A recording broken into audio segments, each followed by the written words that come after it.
Memory transcription subject, Governor Tarva of the Venlo Republic. Date, Standardized Human Time, October 24, 2136. Wrapped in warm bed sheets, I emerged into a groggy wakefulness. It took a second to identify my surroundings as a hospital room, and another to recall how I ended up here. A human was reclining in a chair, with wire-rimmed glasses over her eyes and dark curls falling over her face. That was Sarah Rosario, browsing something on her holopad. "Sarah?" I gargled. Her rosy lips curved up in a smile, and she switched off her reading materials. The predator sprang up from her seat in a heartbeat, pressing a water glass to my lips. I didn't understand why she was here, but it was good to see a familiar face. The scientist hadn't made contact with my office since Earth's fall. I was worried about her. Sarah placed a hand on my shoulder. "Stay down. Your body has been through quite a shock. I don't know how to say this." I watched in silence as the human bit her lip, a gesture that suggested discomfort. She removed her glasses and set them on the bedside table. The intensity of those forward-facing eyes, observing every little detail, was mesmerizing. I tried to signal with an ear flick that it was okay to be direct. "That was a go-ahead, right?" "Well, I'm afraid your tail had to be amputated," Tarva, the scientist, sighed. "If it was lacerated a few inches higher, you would have spinal damage. The good news is you can walk and return to normal activities."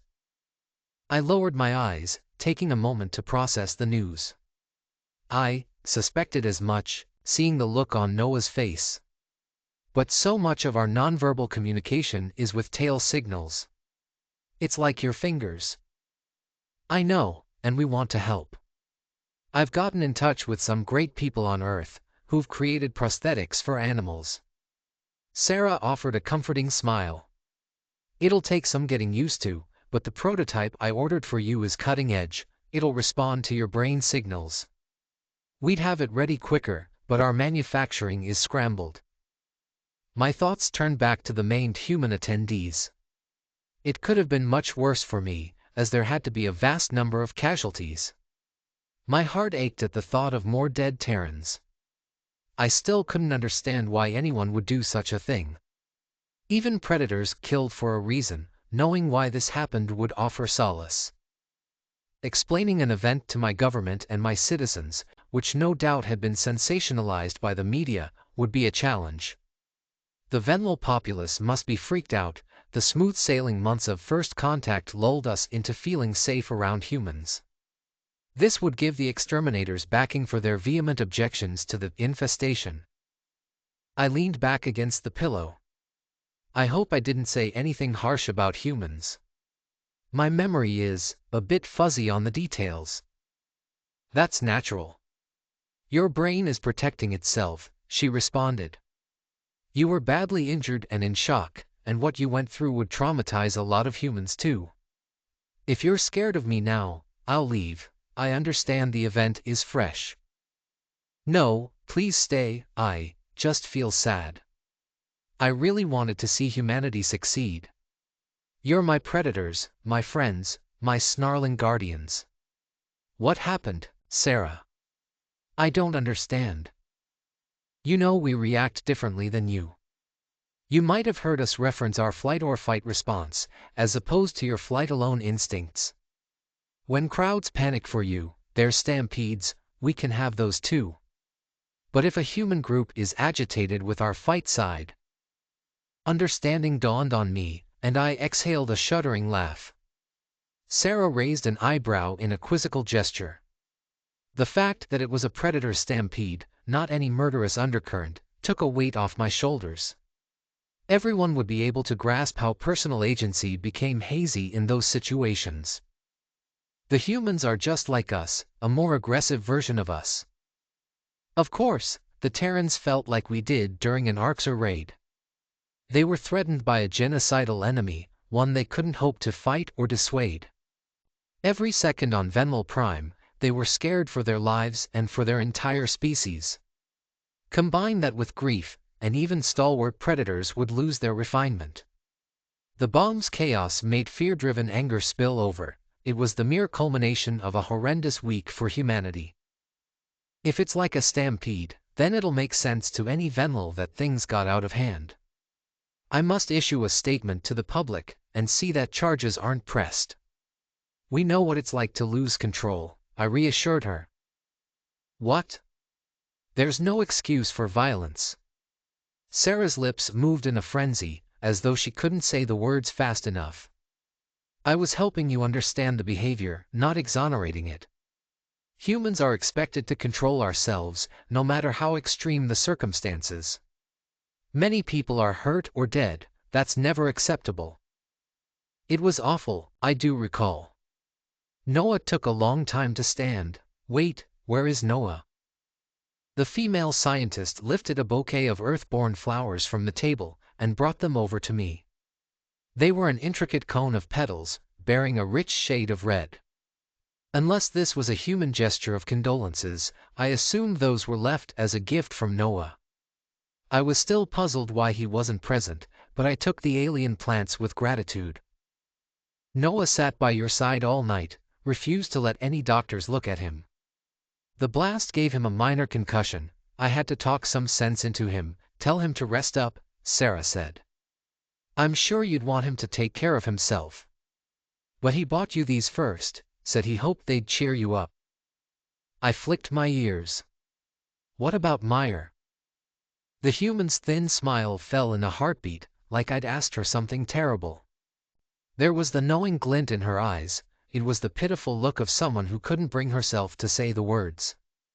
Sharing the worst news was difficult when it was bound to enact a heavy toll on another person. Tears swelled around my irises long before she found her voice. Sarah averted her eyes. The Secretary General is dead. He bled out on the operating table, too many organs ruptured. Gunshot wounds to the abdomen are nasty. I'm sorry. I pulled the blanket over my face, in an attempt to smother the grief. Elias Meyer had dedicated himself to virtue and the pursuit of peace to the last. Every temptation pushed him the opposite direction, but he was true to his beliefs. He steered humanity toward its best attributes. I counted on him to make hard decisions for everyone's benefit. The Secretary General was always kind to us, and bent over backward for our partnership to succeed. Elias will be missed. He was a true leader, willing to do whatever was necessary. He dreamed big. There was so much he could have offered humanity. The Venlo doctors completed a brain scan post-mortem, at the forceful request of extermination officers. The female human continued. They wanted data to distinguish good ones from human animals. Analysis of our thoughts, weaknesses, and anatomy. Tarva, I don't like the sound of that. My head poked out from the blanket. What? They're not in charge. Get General Cam over there, and make sure nobody else touches him. Cam cleared them out for us, soon as the UN got wind of it. Lots of people don't trust humans, after, well, the bomber of the assembly released their call to arms. We don't know how to allay the general fear. We're doing everything we can to identify the culprit, but that might take time. Sarah lowered herself onto the edge of the bed, bringing her holopad into view. A human wearing a mask was recording themselves on video. Something about the way this one leaned forward with aggression screamed predator. There were no identifying features visible, so this could be any Terran I passed. The surroundings were dark, leaving no way of discerning the location either. Even the voice was distorted by some filter, which made the words throatier than an Arxer's cadence. Our leaders have been putting alien interests before ours. They dragged humanity into a war we have no business being a part of, without getting the full picture. Elias Meyer's death is the first step in putting things right. He failed to defend Earth, while capitulating to the creatures who put us down. He, and everyone like him, are responsible for the billions dead. The Predator finished the first segment of their claim. That boastful attitude resembled happiness, while taking credit for the dead human leader. How could that seem like an achievement to anyone? Behind the mask, the speaker was expressionless as they continued. But the accusatory finger wag they threw in was decisive, ripe with anger. It is time we have a government that puts humanity first. We are a superior species, more than the mindless animals that populate this galaxy. It's time we claim our rightful mantle. Justice and retribution are due, not the peace-groveling Meyer sought, to our detriment. He was weak, in the face of continual attacks. He was soft, in the face of ultimatums. A senile traitor to mankind. The anonymous Terran breathed an aggravated sigh, losing steam for a moment. They collected their thoughts, and refocused on the camera. Despite not being able to see the ferocious eyes, I could feel their gaze cutting through me like a blade. This predator was unstable, polluted by hatred and blame. From now on, we must make sure that any human who appeases alien interests has no safe haven. The officials must be replaced by force if necessary. We will not allow anyone to apologize for our nature anymore. Any aliens who side against us must be treated as enemies. Now is the time to take action, my fellow man. Make your voices heard, and show no mercy. Death to the Federation. My eyes stretched wide, after the verbose speech concluded on a morbid note. I had no idea that humans had such scorn for the Secretary General. And for the crime of wanting peace, of all things. The attack on Earth wasn't his fault. Blaming Meyer for not pulling out a miracle was preposterous. Honestly, the predators were fortunate their planet survived it all. There was a reason Venlil wanted to gloss over the necessary intervention of the Arxer. We didn't want to associate our friends, humanity, with the race of savage tormentors. I doubted many people would be open to considering that the Federation started the war, besides me. My hesitation existed because our predators had been slapped in the face, time and again. I understood how Terrans might think the Arxer were the lesser evil, after recent suffering skewed their view. The Greys were the ones who showed interest in diplomacy, and came to Earth's rescue in their darkest hour. I couldn't fault my friends for questioning their loyalties. Still, it was jarring to hear a human murderer call for violent acts against the Federation and the UN. I heaved an anxious sigh. I've never heard one of your people talk like that. Is that what, well, predator disease looks like in predators? I guess. Most humans are normal as can be, harmless unless harmed. Sarah scratched her scalp, and hunched her shoulders with discomfort. Our outliers are more extreme, because we have more of an inherent ability for violence. I apologize for the supremacist rhetoric that individual broadcasted. Not your fault. I'll happily agree that you're a superior species in many ways. But mindless animal sounds like it could come verbatim from an Arxer. Oh, I need to get out of here, now. Sarah pushed me back, as I swung my legs over the bedside. My brain had blotted out Meyer's last request upon waking, likely because my subconscious wanted to avoid the task. The Secretary General had known his survival odds were negligible. Freeing the Venlil cattle was what he wished to be his legacy. Elias claimed that the nightmarish chief hunter aspired to end the war and sapient farming. It was quite possible the Secretary General was projecting his own dreams. That human wouldn't have intended for me to get hurt, of course. He had little concept of how manipulative and deceitful Arxer were. It was tough to tell where calculation ended, and authenticity began. The hateful words Meyer touted as theatrics, a stunt by ISIF to avoid execution, had convinced me well enough. There hadn't been a moment's hesitation when he called me lesser and an animal, much like the human bomber.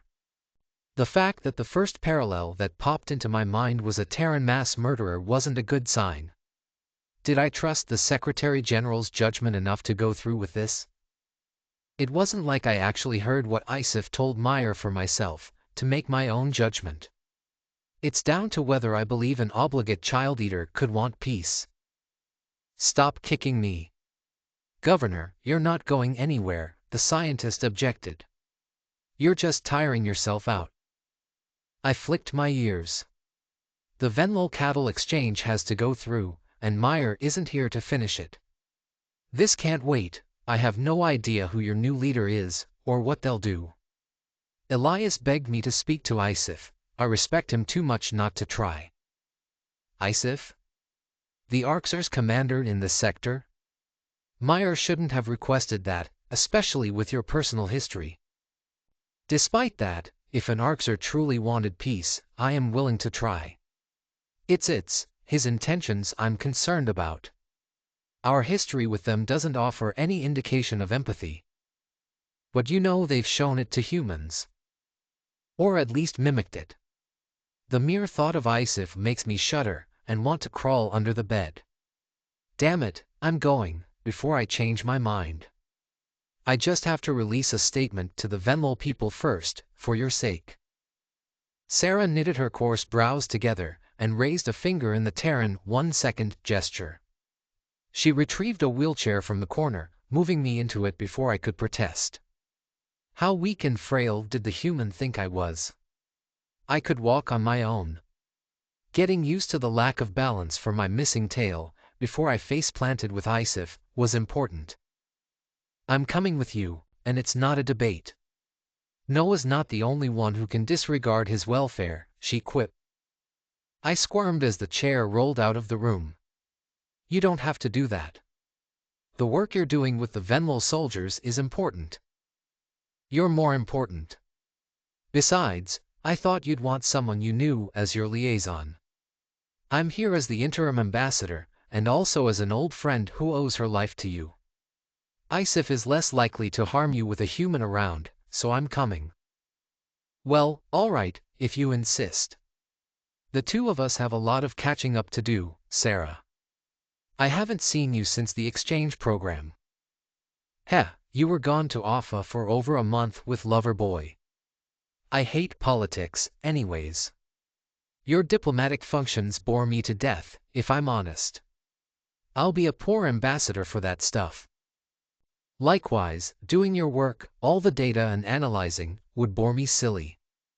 But your curiosity was one of the first things that made me sense a kindred spirit in humans. I know how much research excites you. Oh, the science going on now is everything I've dreamed of. We're mapping the Venlo genome, testing fear responses, and writing theses about your sociology and ecology. Full study might take centuries, but the breakthroughs we're making are priceless. Suffice to say, I'm happy manning the projects and lecture circuits. It didn't escape my notice that Sarah avoided mentioning the Arxer as a topic of interest, despite their commonalities with humans.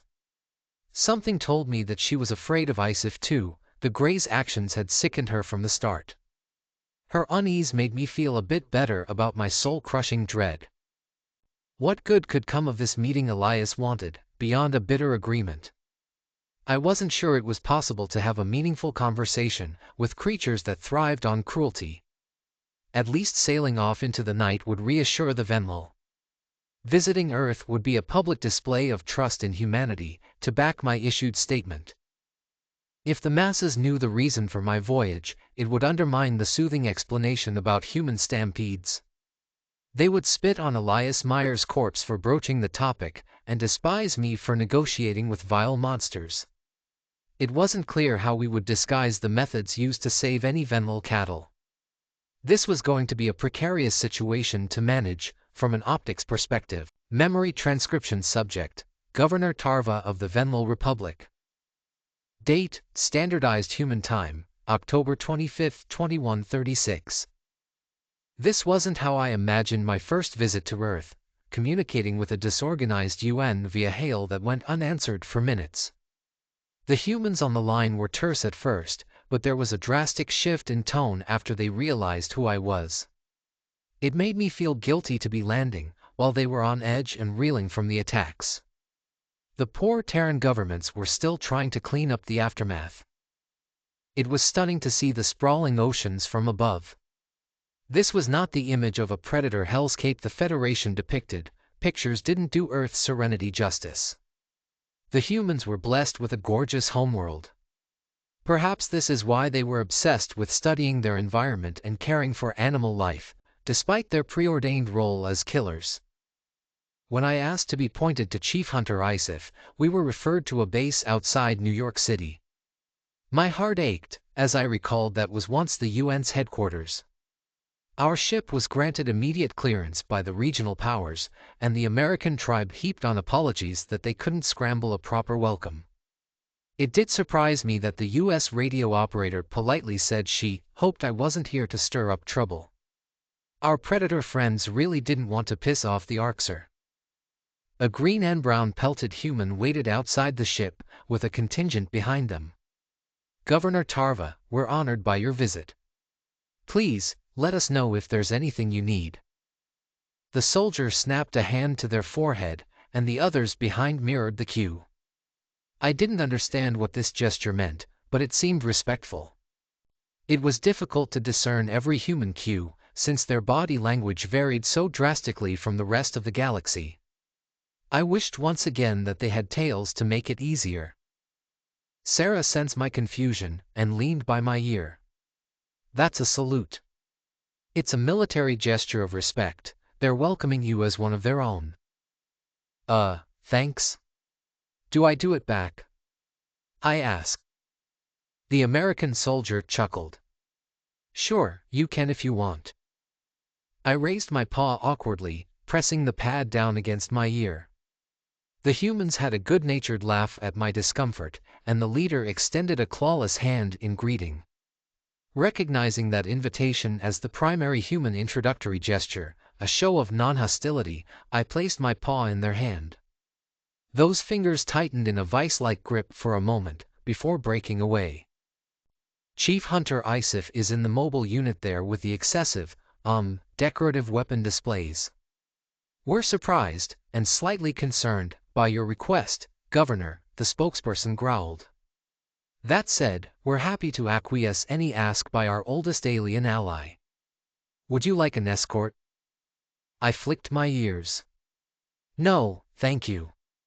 Though, perhaps you could wait outside, in case I need, help?" The soldier nodded, and stepped out my way. Sarah trailed behind me with delicate footsteps, taking a while to survey the devastation.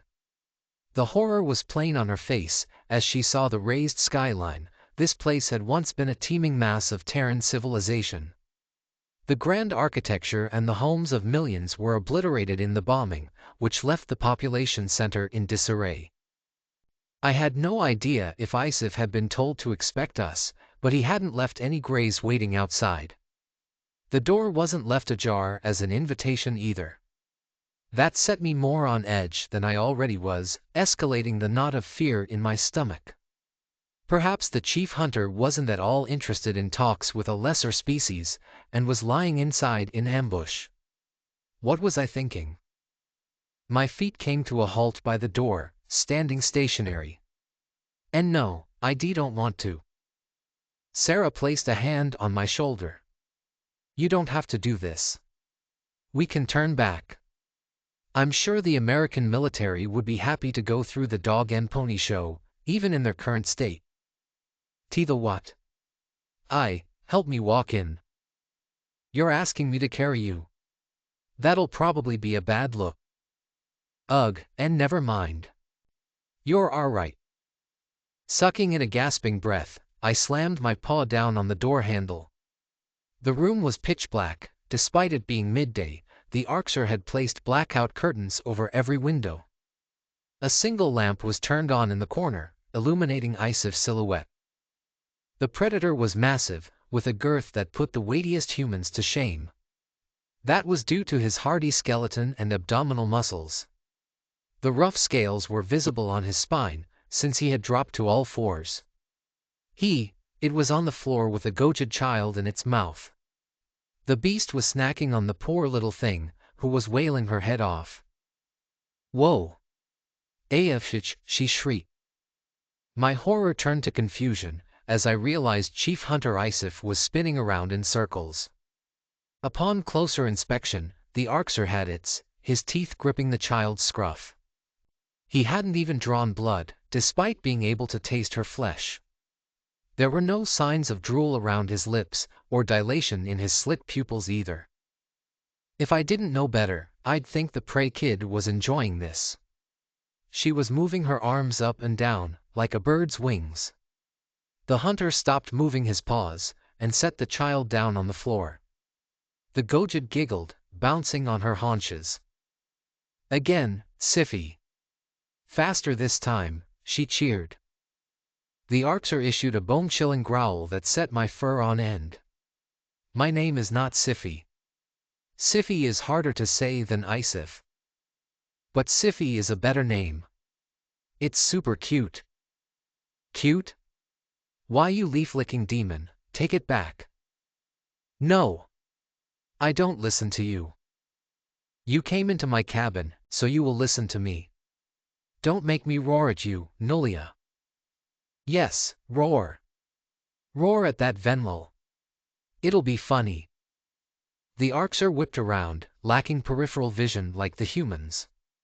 Isif had been distracted with Nulia, likely from resisting his urges to wolf her down. He hadn't noticed my entrance. I locked my limbs as his gaze landed on me. The last thing I wanted was to tremble and bray, but tears welled in my eyes nonetheless. That thing looks so hungry, like he's sizing me up. Those jerky pupil movements, how did I ever think Noel was scary? This was a mistake. Tarva? Venlo Governor? Isif growled, his voice laced with surprise. Come in, please. I need help with the brat. Nulia poked her claws against his fangs. See, Sci-Fi is nice, Talva. He looks like the bad monsters, but he rescued us. He's not gonna eat anyone.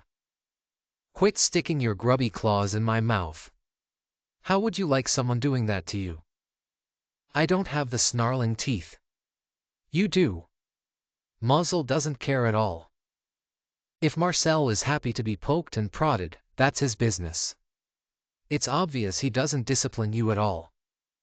My eyes widened as I picked up on the word Marcel.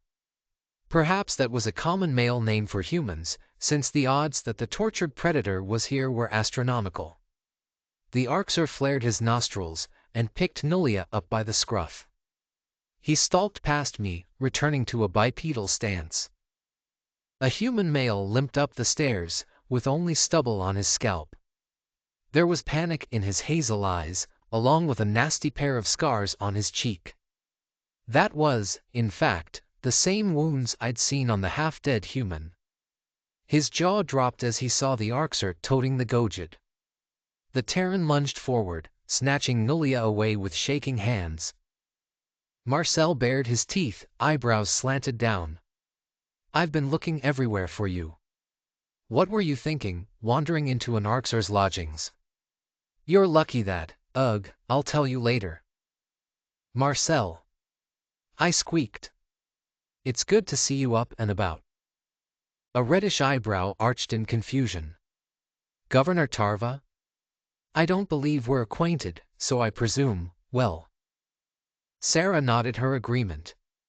We both were there when you were wheeled in. It's wonderful to see you made a full recovery. Haven't got that far yet. Still working on getting my head right, and I'm not ashamed about it. Anyways, Nulia has been naughty and is going to be grounded. Take care, guys. No. Why are you so mean? Stupid Mozzle, the Gojid wailed. I didn't do anything. I hate you. The red-haired human snorted, pursing his lips with displeasure. It was nice to see him in good spirits, though I wondered how he wound up as the caretaker for a Gojid. Terran predators seemed more than willing to bond with anything cute or young. I was just relieved to see Marcel's trauma hadn't turned him against aliens. Slanik must have been helpful on that front. Bah, humans are soft, aren't they? If I talked to my mother like that, she would have cracked my skull, Isif rumbled. That's sad. I turned around to face him, using all of my strength to meet his gaze. There's nothing powerful about hurting someone who can't fight back. I suppose, as we say, It's the weakling who seeks the slow-running prey. Tarva, this war proves nothing. Where is the pride of the hunt? The entire Federation is slow-running prey, far as I'm concerned. We're not prey. We shouldn't have to be running at all. We're people, not your food. The Arxer closed his maw, studying me with interest. There was a hint of surprise in the pupils, perhaps even some grudging respect. I'd never looked at a gray's visage as anything more than a mindless predator. A smidge of thought and emotion was in there, even if it all went toward cruel intelligence. Whatever I expected from Isif, it wasn't playing with a Gojid child. He has some self-control, even if it's taxed now. Sarah clasped her fingers together. Prey is demeaning. If the governor doesn't want to accept that label anymore, power to her. I know I'd like to have people stop calling me predator. I ducked my head. I'm working on that, but it slips out when I'm scared.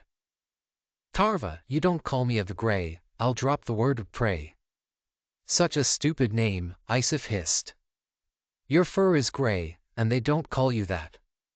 Fair, yes. I plopped myself on the couch. Fair. You are fascinating. I do see why the humans think you have potential. You reined in your fear faster than any herbivore I've seen. You talk to me. B because I want to understand. I understand what an obligate carnivore is now. I know that you can eat fruit feasts and starve. What I don't understand is why you didn't try to stop this, or make it quick. The Arxer walked slowly, his form lumbering through the shadows.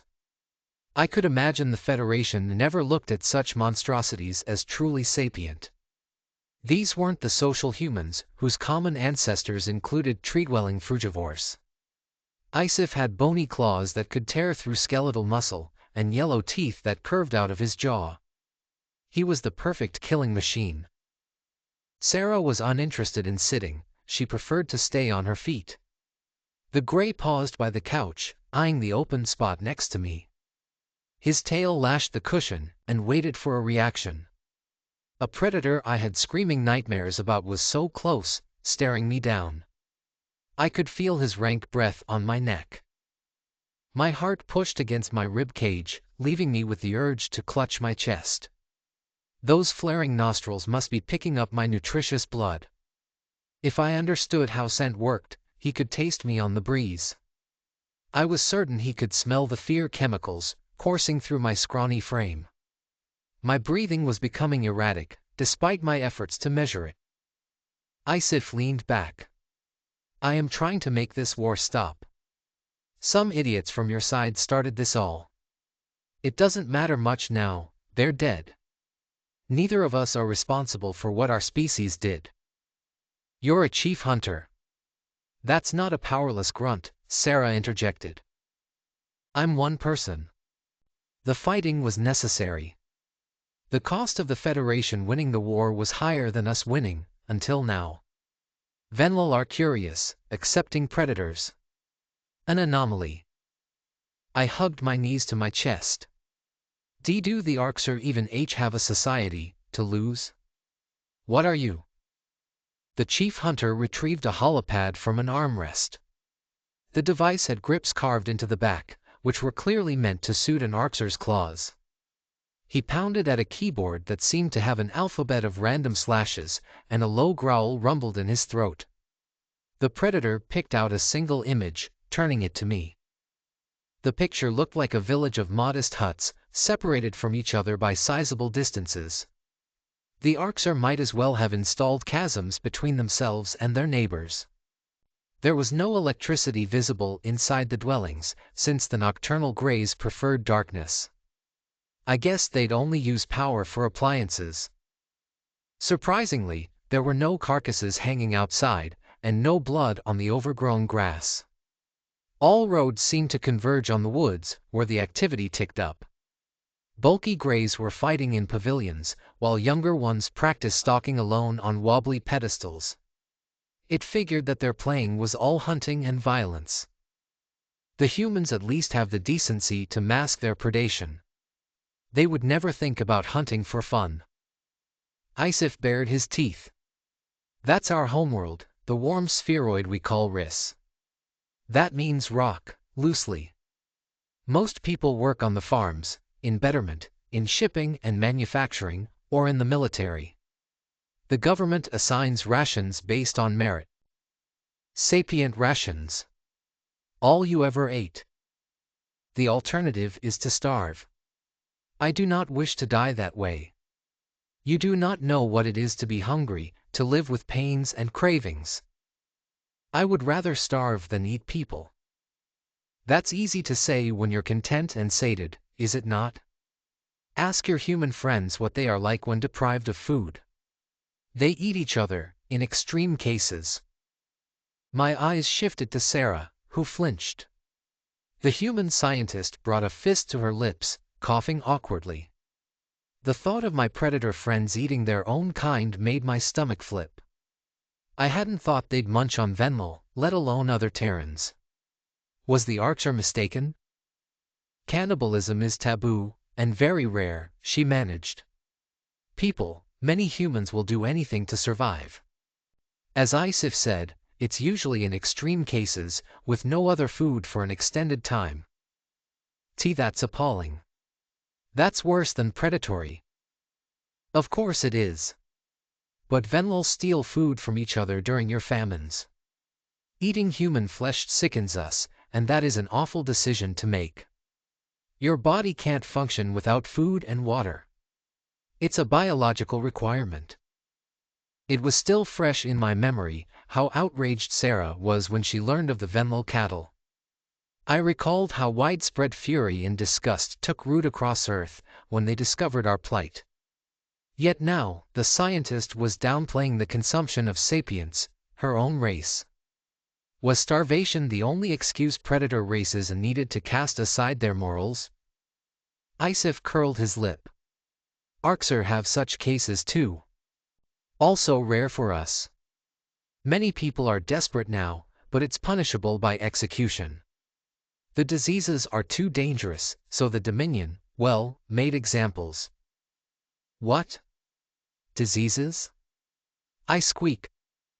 Sarah buried her face in her hands. Prion diseases, transmitted through faulty proteins. Always lethal.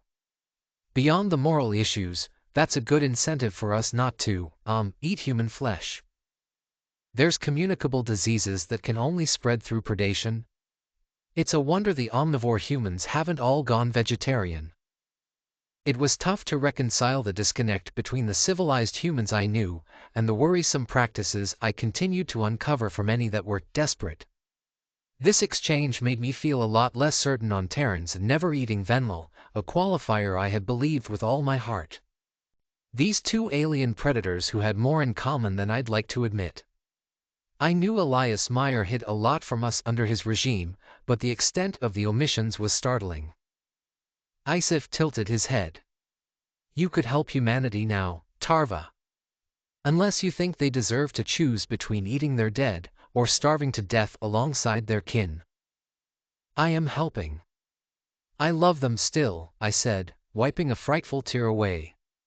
But I've given them everything I can spare, and then some. No, you have not. You know of their lab-grown meat, which the humans conveniently avoided divulging to me. That is the prize catch, don't you see? Grow enough to satisfy our cattle deal, because your friends can't afford to give their scraps away. Then, you can send surplus food to Earth, fill some empty bellies.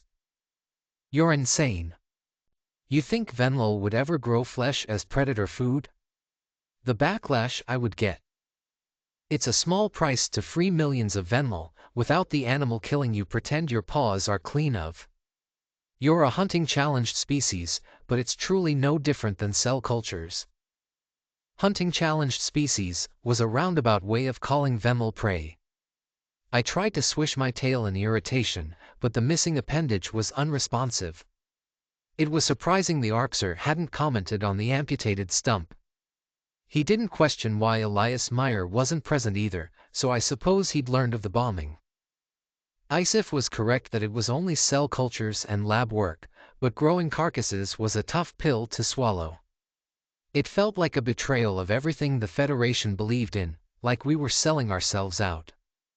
Mixed emotions played at my human companion's face, as though she was debating whether to agree with him.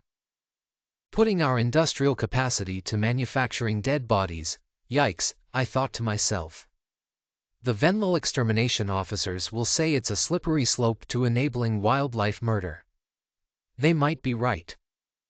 Sarah bit her lip. While that would be helpful, I don't want to pressure the governor. Growing predator food for you, and even for us, would sicken her. I'm sure it is not a savory thought, when she finds everything about Arxer abhorrent. But it is never wrong to do what you must to survive, and for the greater good, Isif growled. I blinked. I don't know if we can get past the stigma. Think of it this way. If you had grown meat for us from the start, how many Federation lives would not have been lost? How many years of pain would have been avoided? I ask myself those questions about the Arxer, and it helps me speak to you.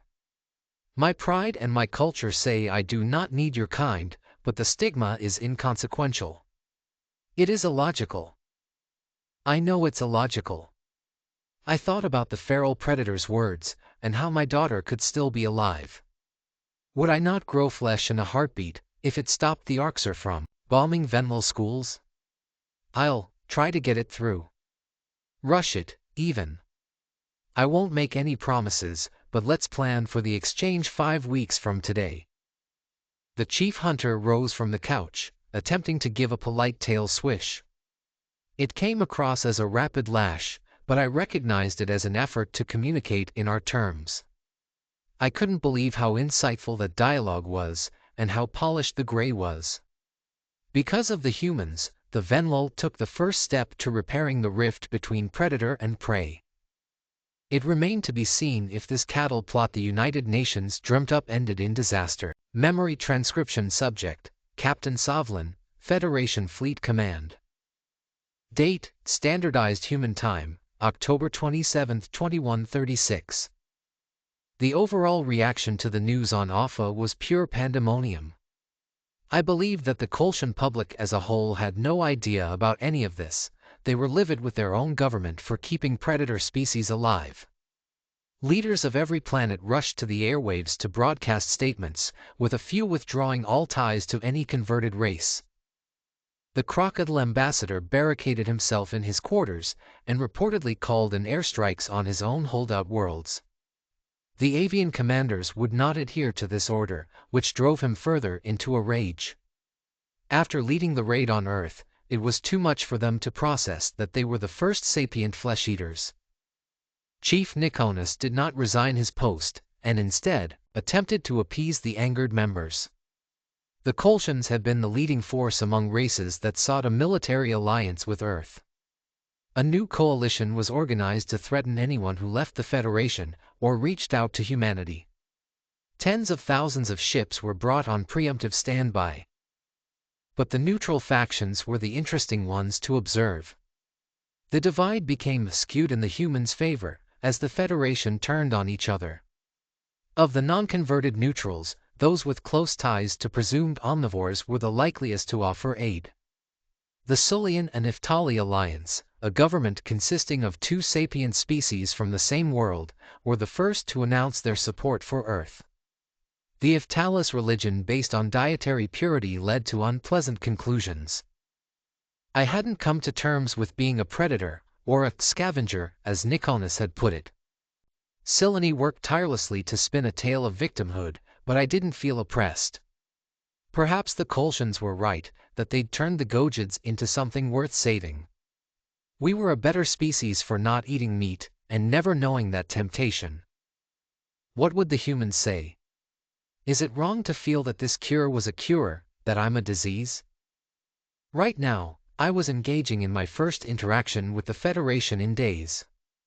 The Mazik and Dosur ambassadors were present as Terran allied parties. The other attendees, the Harchan and Tillfish representatives, were both partial contributors to the Annihilation Fleet. The meeting location was outside of Alpha, on an abandoned station. It was difficult to focus on the conversation, but I was needed here to guess at humanity's desires. Kipa, the Mazik vice president, flared her trunk. We've known contaminated species like the gojids and the tillfish for centuries. I can't believe that they all were harboring bloodlust in secret for so long. That's solid evidence that humans might, just might, be genuine allies. I had no idea about any of this. I thought just like any of you. I'm still disgusted by predators, I mumbled, in a dazed voice. Harchan Ambassador Rayla ignored me, focusing on Silani. This has given me a new perspective on humanity. They're predators, but they're open about it, not hiding among us. We only contributed about 100 ships. The Federation brainwashed us into thinking predators needed to be destroyed. The tillfish representative, Dwirl, was an insectoid being, with mandibles and a black exoskeleton. The Kolshians won't help us, or acknowledge us now. We can't predict what they'll do to our people next, but the only species that might have helped us is set on our heels. Surrender. They might kill you, but who really cares now? I don't, I sighed. The Harchan reporter glowered at me, floored by my brusqueness. I suppose I had crossed a line with that remark. Still, my sympathy for a species that wanted to kill humanity, right up until it was their ass on the line, was dwindling. Everything felt hollow since the revelation. We were all a lot of hypocrites. I just wanted to hurt something, which I guessed was the buried predator talking. You're a monster, Sovlin, in so many ways. You are disgusting. The humans themselves said revenge wasn't about blind genocide. Get a grip, Silani hissed. I chewed my claws. Sorry. I just understand that the Arxer are going to kill us all, and the humans? They'd be well within their rights to tell us all to fuck off. The Harchan reporter glanced at her holopad, as though she was waiting for someone. I noticed that she had been rather apprehensive around me, since Nikonas told her the truth. Writing off my temper as a poor attitude wasn't simple anymore. We had known each other for years, and now, it was as if we were strangers.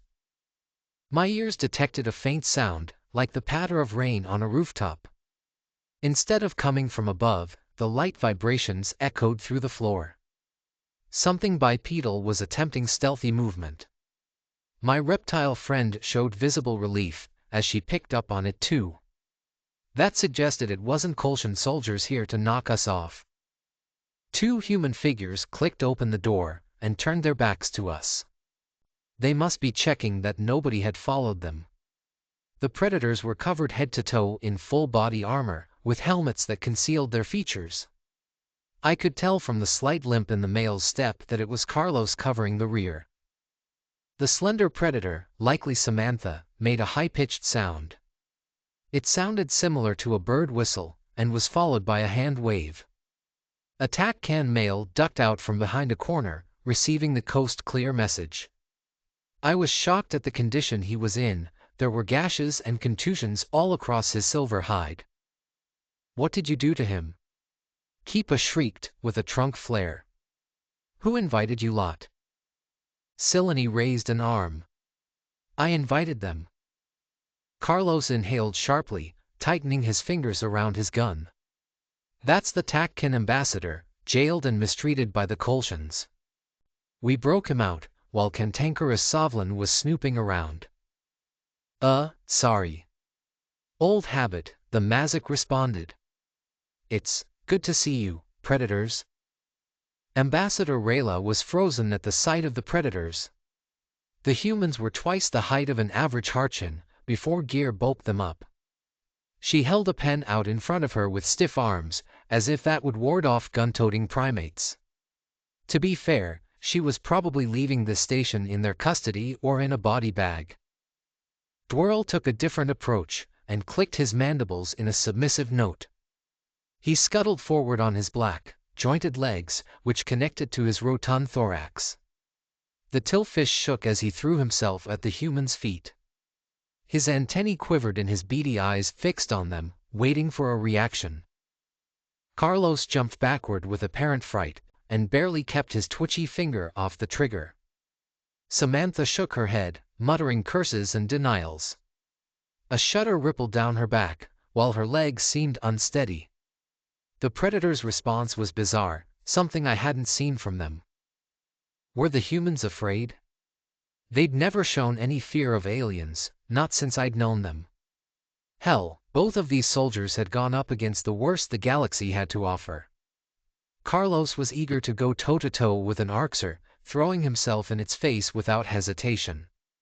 Samantha jumped out amidst flames to turn the tables on exterminators.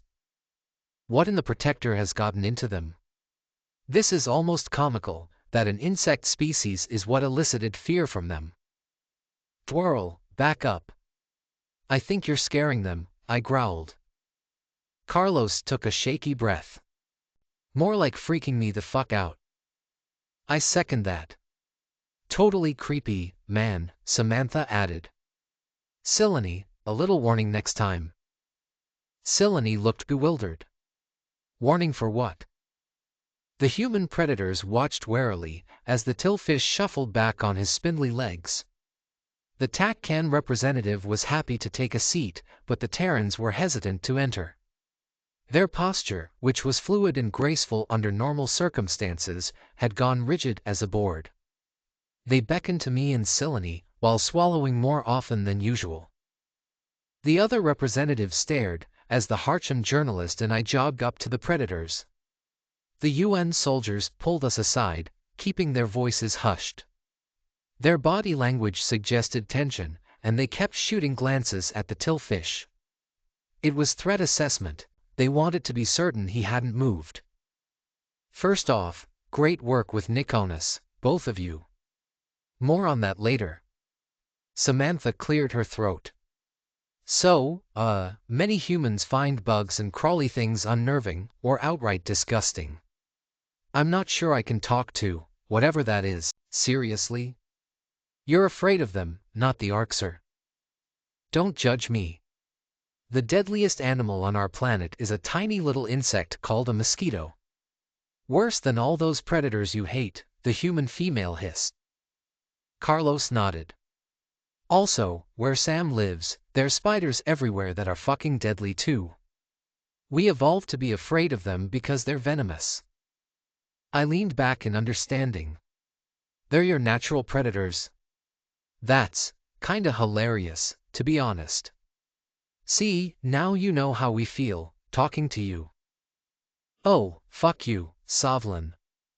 I could sense the female's narrowed eyes beneath her suit. Give us a briefing on that, Dwirl, you called it. I need a moment. I tucked knowledge of the predator's weakness away. This was the first time I'd ever seen their fearful reactions, and I hoped the humans could fight the irrationality.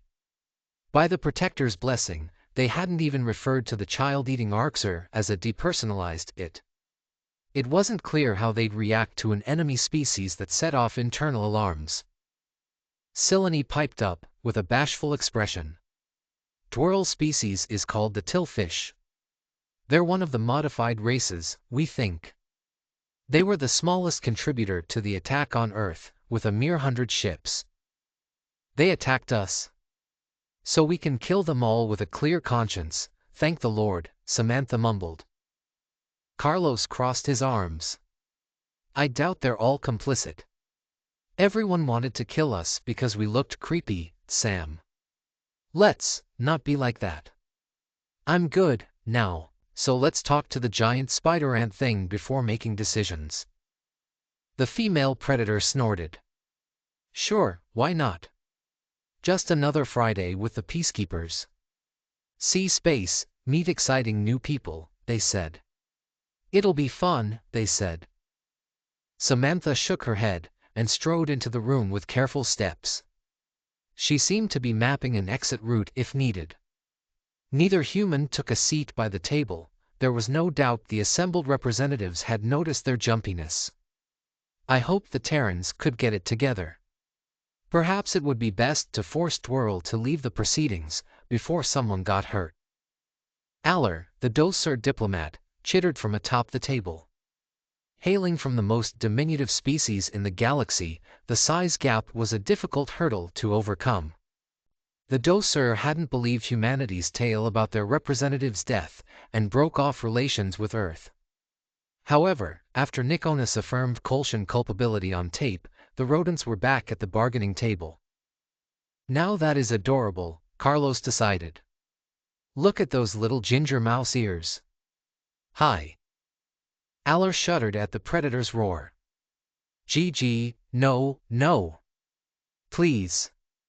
No eat, and no eat. You want to step outside, buddy? I asked gently. The rodent scurried away at once, and the humans slumped their shoulders. You're a lot bigger than him. Take heart, though, the Dosur are one of your original allies. The male soldier sighed. He is tiny. So much for. Excuse me. Oh, supreme predators, I beseech your mercy humbly. I apologize for my unworthy display earlier. Dwirl clicked his mandibles with adoration, but had the good sense to keep his distance this time. I will see that all 1,500 of our ships are turned over to you. Anything we each have, including our territory, is yours. Please accept the Tillfish's unconditional surrender. Just let my people live. Samantha rubbed the back of her neck, a self-soothing gesture. Yes, we will pass along your surrender. Deliver your ships to the Sol system and await our decision. We're under no obligation to show you mercy, Bug. The Tillfish adopted a mournful expression, but didn't argue with the human's curt reply. If the predators were thinking straight, they'd see the pragmatism of accepting that offer. Assimilating the insectoid ships into their decimated armada would help them get back into the war. It would also set a precedent, so other enemies might surrender without a fight. Ignore my counterpart. Humanity recognizes your surrender, and will give the civilian presence full consideration, Carlos cut in. Sam, I hate what they did to us, but the Federation has these people indoctrinated. They're not all bad. Look at Silene versus her race. The reporter tilted her head. Thanks. Don't mention it. I extend the same offer to your ambassador, for your sake, Silene. Perhaps Rayla has a bit more regret now than she did on your recording. Yes, how terribly sad about Earth. Very sad indeed, the Harchan politician agreed. The humans tilted their heads. Even without seeing their expressions, I could tell they found that response less than convincing. It was easy to visualize the sourness on Sam's face as she cracked her knuckles slowly. Regardless of their instincts toward the Tillfish, Dwirl's groveling surrender landed better than Rayla's lukewarm act. The Harchan ambassador is lucky there's other species here that the humans don't want to chase off. Carlos sighed. Humanity plans to go on the offensive before something else is done to us. Can we count on support from our friends? Kipa flared her trunk. We'll send some of our military and organize every ally we can. The Dosur won't be useful, but you're welcome to ask. Us Mazics will lend our ships and our army to your command. And, I'm sure the Takkan can clear the air with his government too. I agree, it's time to take the fight to the Federation. We are not their toys, the liberated Takkan spat. Humanity can lead us out of this darkness. They will. They must. My spines bristled at the thought of war. The Sulian and Niftalis are rapidly coordinating dozens of neutrals to loan to Earth, but the Federation is going to hit them hard, soon. There's no turning back, humans. I trust you to do things the right way, even if you don't trust yourselves. The two predators shared a glance, and the assembled species scrutinized their mannerisms. I contemplated how humans were the only purpose I had left. Serving my debt to their kind was all that kept a wretch like me going. This was about vindicating an innocent race. None of my personal history mattered anymore, since everything I ever believed was a lie. Samantha cleared her throat. Time to go home. Come along, Sovlin and Silene, if you want. There's a lot of plans to be hatched. War was a terrifying prospect, though the humans didn't share my trepidation. They were eager to have a shot at actualizing revenge. The Terran resurgence could be swift and decisive if they turned a few species scraps into a proper army. There was nobody else that could lead us into the future or influence the Arxer at all. The fate of billions rested with the Predator's next action. Memory transcription subject, Captain Sovlin, United Nations Fleet Command. Date, Standardized Human Time, November 27, 2136. The United Nations extended me an official plea deal, which my lawyer was quick to secure. I was to serve with the Terran military for at least 5 years, as penance for my debt. The fact was, someone of my sickening proclivities was useful to them, and I knew a lot about Federation ships. Outlining a species' military tendencies and technological weaknesses was my specialty. The humans had cobbled together a fleet from the offerings that trickled in from dozens of planet states. The Harchin and Tillfish surrendered their assets and sent aid shipments as a peace offering. The Predators were still deliberating what to do with them. However, neutral parties contributed the bulk of the vessels, along with a few old allies. The Terrans rushed the integration of millions of Federation servicemen into their ranks after a mere week of anti-instinct training. Most aliens aboard this vessel were still acclimatizing to Predators. Ambitious as ever, the Terrans launched defensive and offensive operations simultaneously. But in fairness to their overzealous military, it was a mercy that they diverted resources to bail out the Mazics. The Kolshan-led force marching on their homeworld, Qua, was enough to steamroll any fortifications.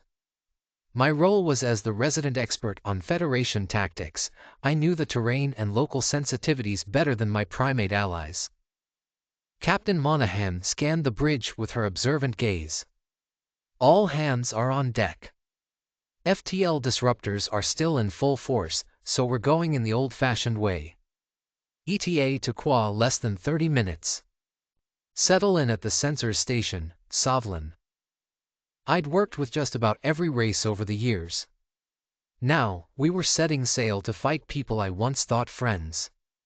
It didn't put a good feeling in my stomach, but the masterminds needed to answer for their crimes. The Kolshans and the Farsal were the ones who set the Predator hatred in motion. They bore responsibility for what had transpired on Earth. I don't belong with humans, ma'am, came my subdued reply. Your crew deserves better. I'm surprised you requested me back. Frankly, you're an idiot in many ways, but you know a thing or two about alien tactics. Having someone who can identify anomalies and ship types in real time is useful. Glad I can do something right. Cut the crap. Romero and Harris were brought aboard for your welfare. They're waiting for you, yes, with other people. Don't be shy. Get your ass to your post. It took a colossal effort to walk across the aisle and settle in at the weapons post. Samantha was sipping at a steaming drink and bore the vacant look of someone whose mind was elsewhere. Carlos was focused on the battle readout, barely acknowledging my stare. I wondered how the humans came to terms with their monstrous side when I just couldn't get past mine. Sapients aren't supposed to be like us. Who the fuck am I now? My gaze drifted to the unfamiliar human who was leading the weapons station. This male was one of the tallest humans I'd seen, with a few inches on even Carlos. The Predator sported lean muscles across his upper body and had coarse hair the color of sand. A Yodel was seated alongside the Terran, reviewing the button functionality. Hello, I offered. Binocular eyes darted over to me, a rich blue. I was told we had a Gojit here. I served on the cradle, actually, with one of a few Venlil that joined us. I would have never guessed you guys were omnivores too. The Terrans were the only species that didn't think we were freaks after the broadcast. They welcomed the news of past omnivores, rejoicing that they weren't alone in their preferences. But while I'd come around to humanity's cause, the last thing I wanted was to be a predator.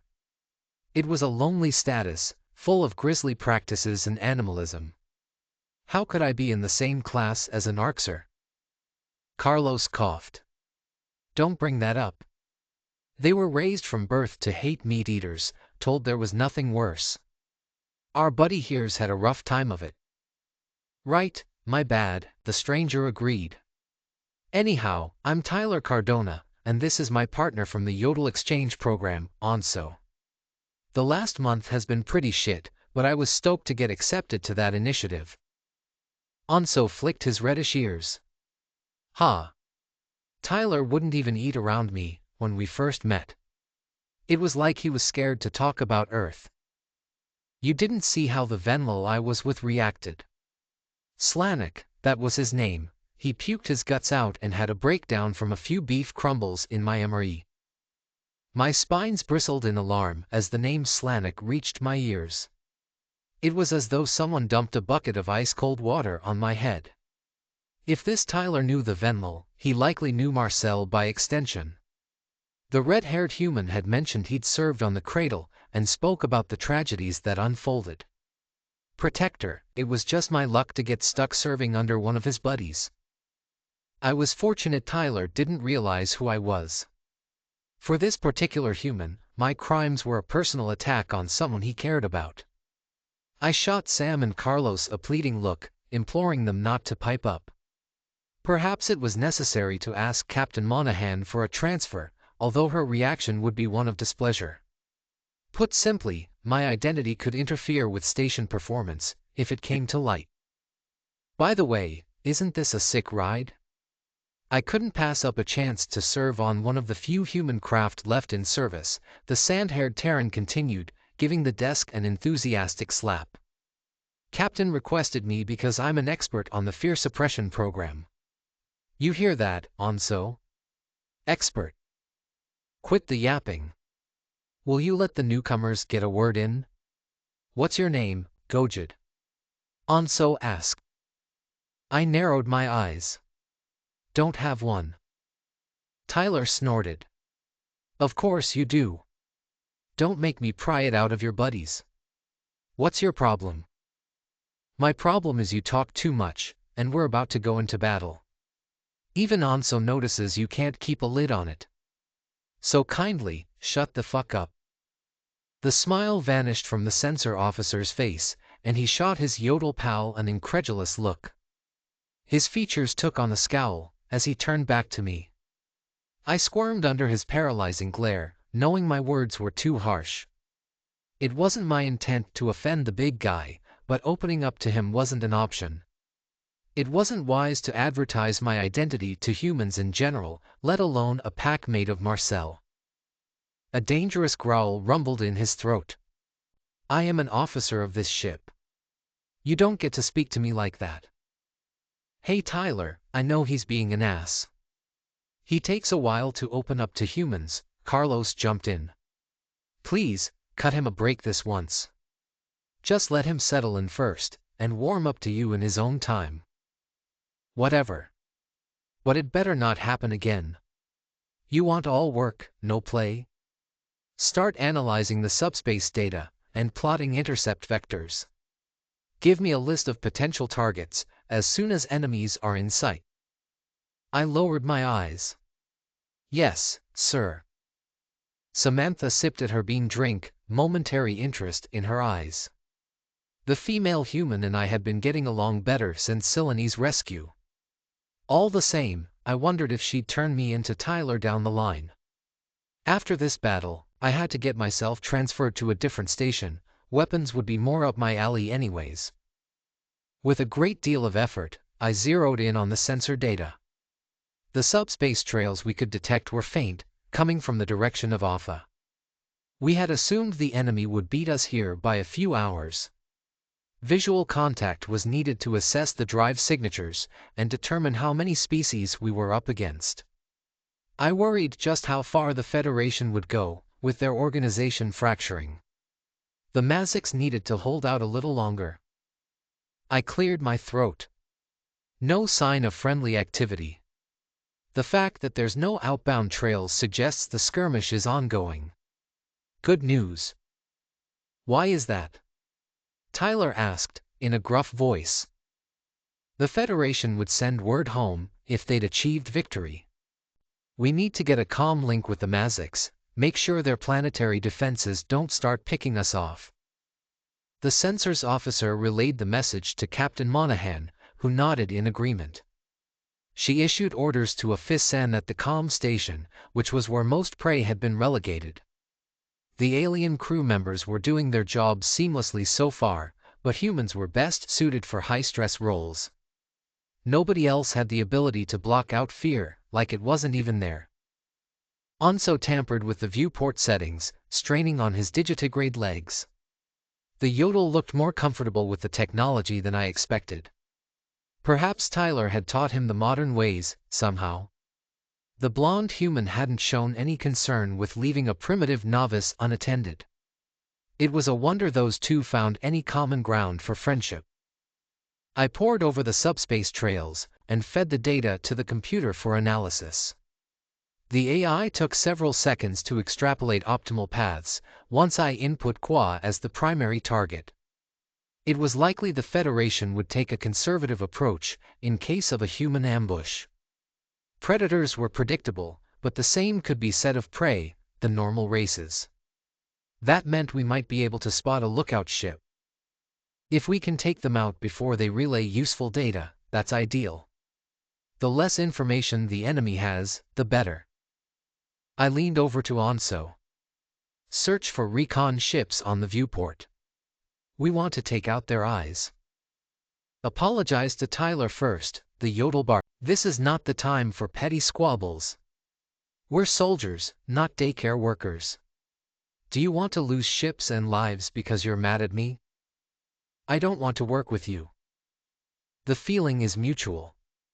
Now isn't the time to disrupt the captain, but I'll request a transfer when this is over.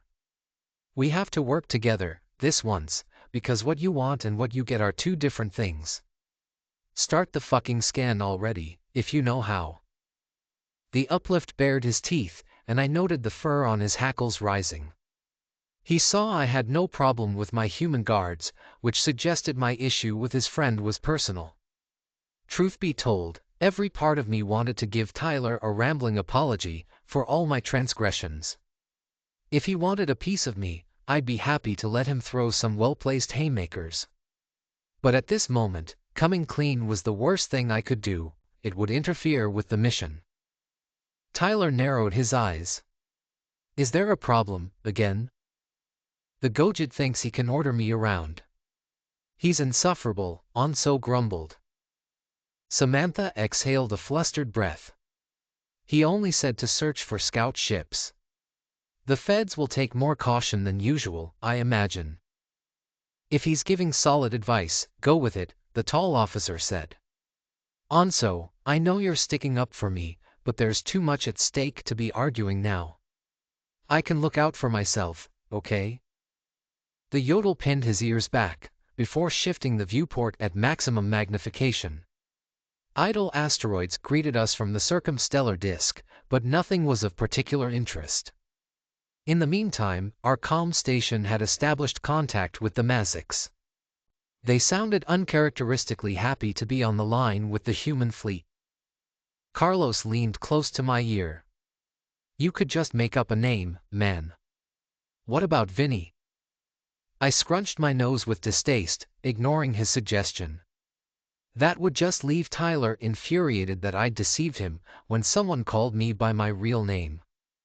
Onso released an excited yip beside us and brought a small shuttle into focus.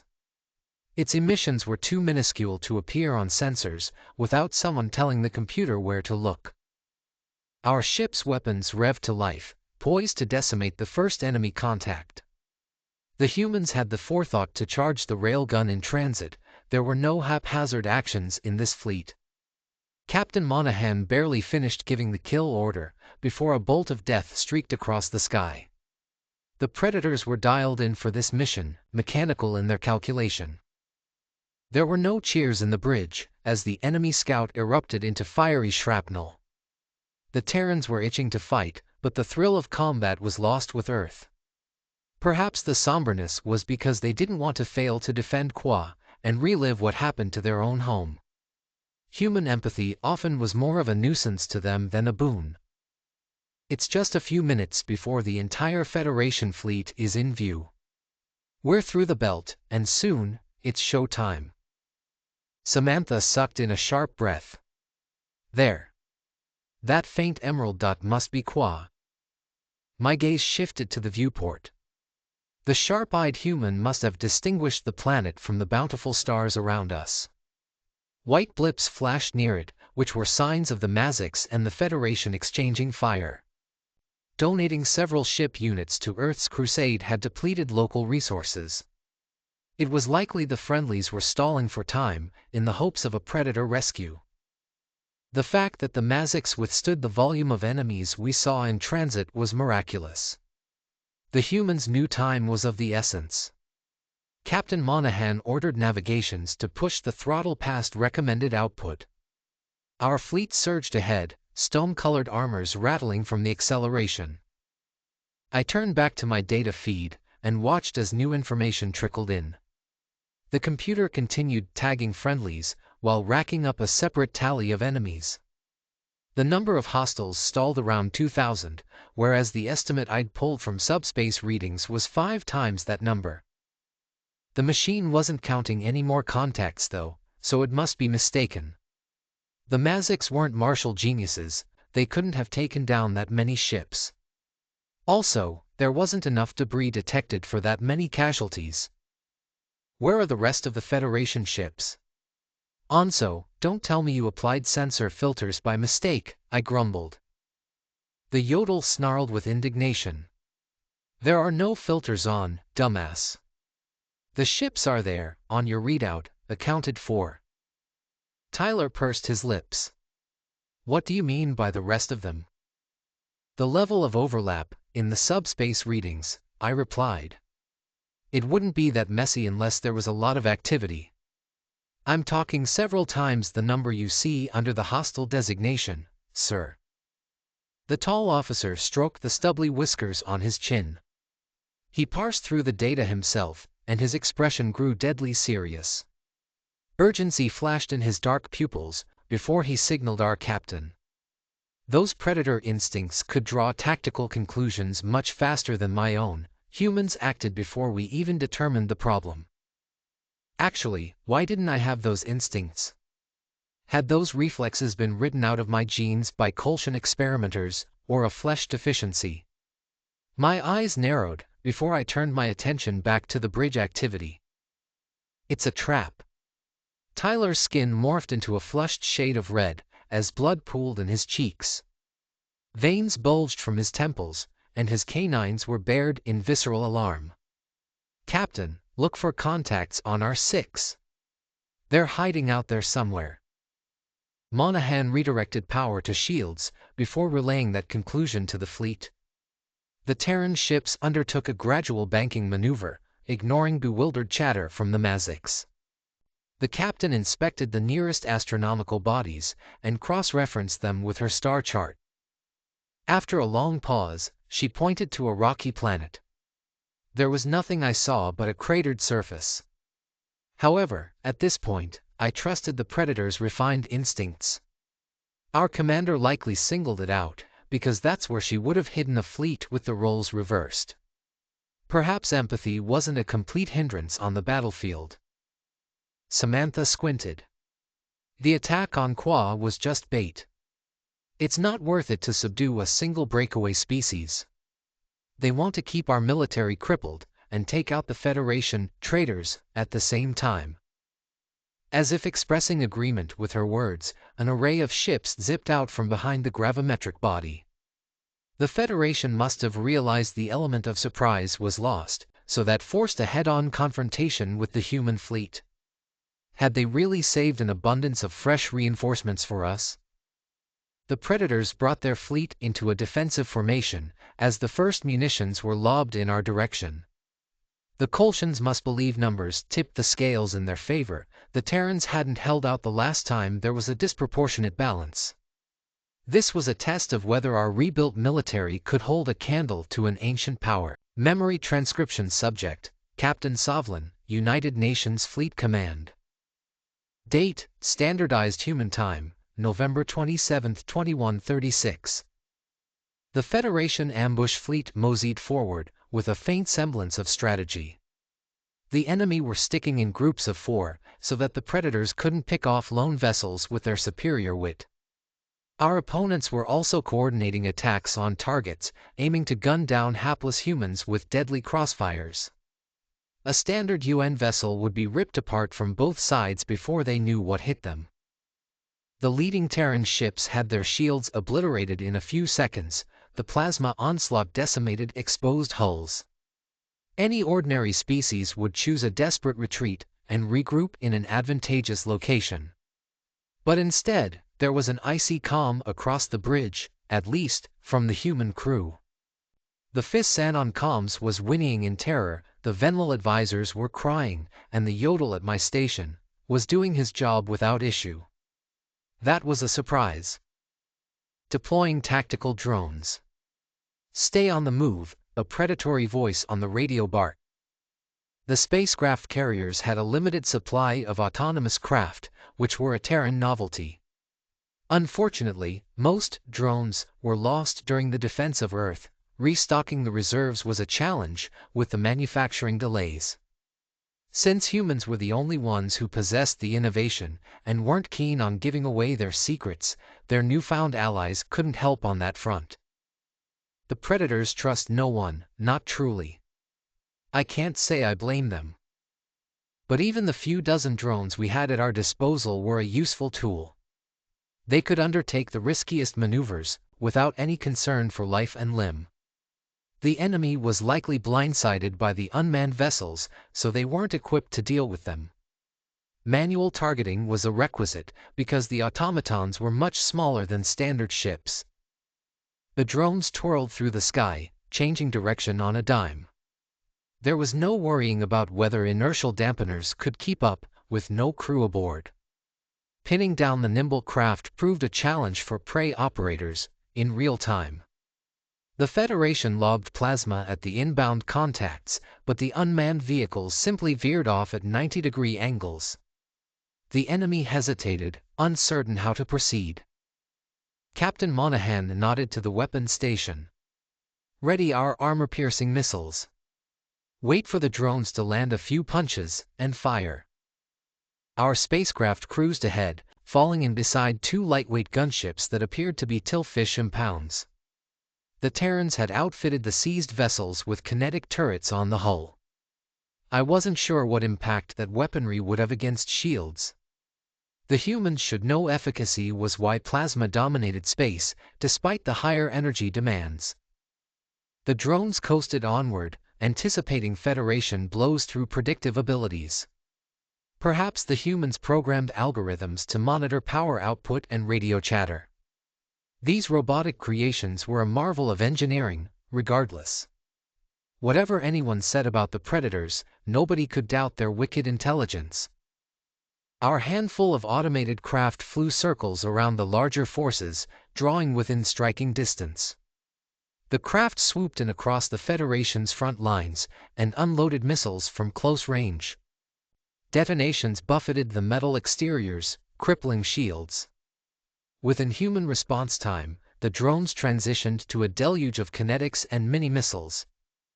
"Hey, Gojid! Find us some targets," Tyler snarled. I monitored the sensor data, finding the ship groupings with the most sustained damage. The Federation army was hurling munitions at the drones in a blind frenzy. The enemy hoped the deluge would cut off escape. Brute force proved enough to whittle down our unmanned charge by a significant margin. We had just a few seconds to capitalize on the discombobulation. Scanning the readout, my eyes turned to a Federation bunch just out of range. This enemy squadron had lost a ship to the drones already, judging by the hefty debris. The remaining trio were slowed by an aged bomber with an inefficient drive signature that meant they couldn't pull off sudden movements. A lack of evasive abilities offered an easy mark for the humans. I highlighted those 3 ships on the map. There. You take out the faster escorts with a 1-2 punch, then that bomber is sitting prey. Good call. We're saving the weapons station a lot of guesswork, Tyler responded. The sensors officer passed along the information, before turning back to me.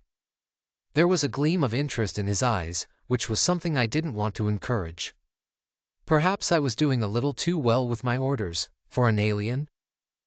Our strike force converged on the target, accelerating with malicious intent. The UN's adopted gunships brought up our flanks, while we lined up a Federation cruiser. Our nemesis spotted our target lock, and adjusted their course in an evasion attempt. We sent missiles barreling toward them all the same. The trio deployed copious interceptors, leaving no chance of our warheads slipping through. As we reloaded for another missile volley, the UN gunship pair swooped in to ramp up the pressure. Our Terran allies got near enough for a closer look, then added their own explosives to the mix. The Federation took those out with no problem as well. The humans' love for bombs was well known to the galaxy, so that sparked the inclusion of a hefty stock of countermeasures. But peculiarities on the sensor readings drew a second glance from me. The gunship's missiles were counteracted, but the Federation ships were hedged within the blast radius. Shields should have absorbed the negligible hit, yet according to my screen, the shield capacity had vanished. Upon their destruction, the human explosives seemed to have generated a magnetic field. Captain Monahan beckoned to the weapon station. Shields are down, likely temporary. Hit them with kinetics now. The UN gunships must have been expecting the shield collapse too. Their turrets flickered to life, peppering enemy hulls with bullets. The kinetics ripped through the Federation's armor, like it was wallpaper being peeled away. Our vessel contributed with well-placed strikes to the engine compartment. The hostiles were reduced to slag, trapped in the wake of their own drive failures. What just happened? I breathed. Onso wagged his tail, watching the viewport. Those fuckers got scienced. To put it plainly, we disrupted the shield current with magnetoresistance. My gaze darted over to Samantha, who bobbed her shoulders in confusion. How did an uplift understand a concept the Federation never thought of? Hell, it was beyond my own scientific knowledge, and I was a seasoned veteran. That uneducated yodel must be parroting what the humans said. The Predators just rendered shields obsolete, which meant bullets were relevant again. Because of Earth's bloody history, human militaries already excelled in kinetics. This development increased my confidence that we could tackle the larger fleet. It would be surprising if the Federation could recover from the shock of our strategy. I think I'm looking at the most advanced military in the galaxy, I mused with a tinge of fear. Yet humanity are in their spacefaring infancy. I chewed at my claws. This is all new to me. Carlos, Sam, did you know this was going to happen? I knew they picked a fight with the wrong people, Samantha chimed in. The Kolshians are the ringleaders, they wanted this. They're going to be the first to pay. Carlos snorted. Funny thing is, the aquatic bastards don't have much choice but to fight. They can't play both sides anymore. That plan, to pit us against the Greys and mop up the winner, is toast thanks to Silene. No, I'm talking about the shields, you bloodthirsty beasts. That little magnet bomb or whatever. It's revolutionary. Yeah, the ugly fucks aren't damage sponges anymore, Tyler interjected, uninvited. We can one-hit them, and not have to recharge that blasted plasma gun. Never liked the concept myself. I snapped my head back to the viewport, giving the officer the cold shoulder. Out of my peripheral vision, it was plain to see his hand curl into a fist. The Predator was seething from my continued insults, his commentary may have been a peace offering. This tension was all my fault, but I didn't know what to do about our mutual acquaintance. Carlos jabbed an elbow into my shoulder, shaking his head in warning. I mimicked the human's noncommittal gesture by rolling my shoulders back. The male guard hissed in displeasure, before waving a hand dismissively. I wished Tyler would keep this all business, since there was a battle to focus on. Our craft pivoted toward the heart of the action, as Monahan coordinated each station like a symphony conductor. Everyone piped up with input when prompted, and the humans put their hunting instincts to good use. The predators sensed weakness, which meant they wouldn't give the Federation a minute to breathe. The enemy was falling back toward the ambush site, condensing into a panicked wall. I squinted at the sensors. The enemy just dropped about 10% of their fleet. That anti-shield mechanism is proving catastrophic. Tyler scowled. Catastrophic. Catastrophic, sir, I grunted, through gritted teeth. Retreat is probable, if more imminent losses are in the cards. We need to inflict serious damage, fast. Captain's already working on that. Your analysis is spot on, but shit, you're a real hard ass. I bet you're fun at parties. I don't remember what fun is, or what it's like to be happy. Not since the Arxer ate my family alive, while they screamed over a video call. Humans always try to make me talk about my past, so now you know. Hey, settle down. Officer Cardona had nothing to do with that, Samantha hissed. I couldn't make myself hang up. But there was nothing I could do. I didn't say anything. Do you know how many times my daughter called my name? Help me, Daddy. Please, it hurts. Fuck. The pain was still as fresh as the day it happened, like a knife cutting through my sternum. Everyone at our station gawked at me, including the feisty Yodel and my guards. Tyler was quiet, leaning over his console in thought. He scratched his sandy hair, perhaps envisioning my story. The hostility ebbed out of his posture, replaced by a pitying frown. Shit, why did I say that? I don't want his pity, and I don't like talking about my losses. Stop thinking about Marcel, you worthless predator. Tears swelled in my eyes, and I pressed a paw to my mouth to stifle the choking sobs. After years of keeping it all bottled up, Silene's revelation had me losing my mind. I was just like the demons that ate my little girl. Why couldn't I help her, if the shared malevolence was true? To top it off, instead of defending innocence in her memory, I had helped the Arxer get a leg up in the war. Carlos gave my neck a soothing pat, just above my bristling spines. I told them you needed a psych eval. You're not well. I agree. I don't know who the hell cleared you for combat, when it's obvious you're unfit for duty. Tyler took a deep breath, and met my eyes. My condolences for what happened to you, truly. But I think it's best that you're removed from this post. I glowered at the officer. I can do my job, and well.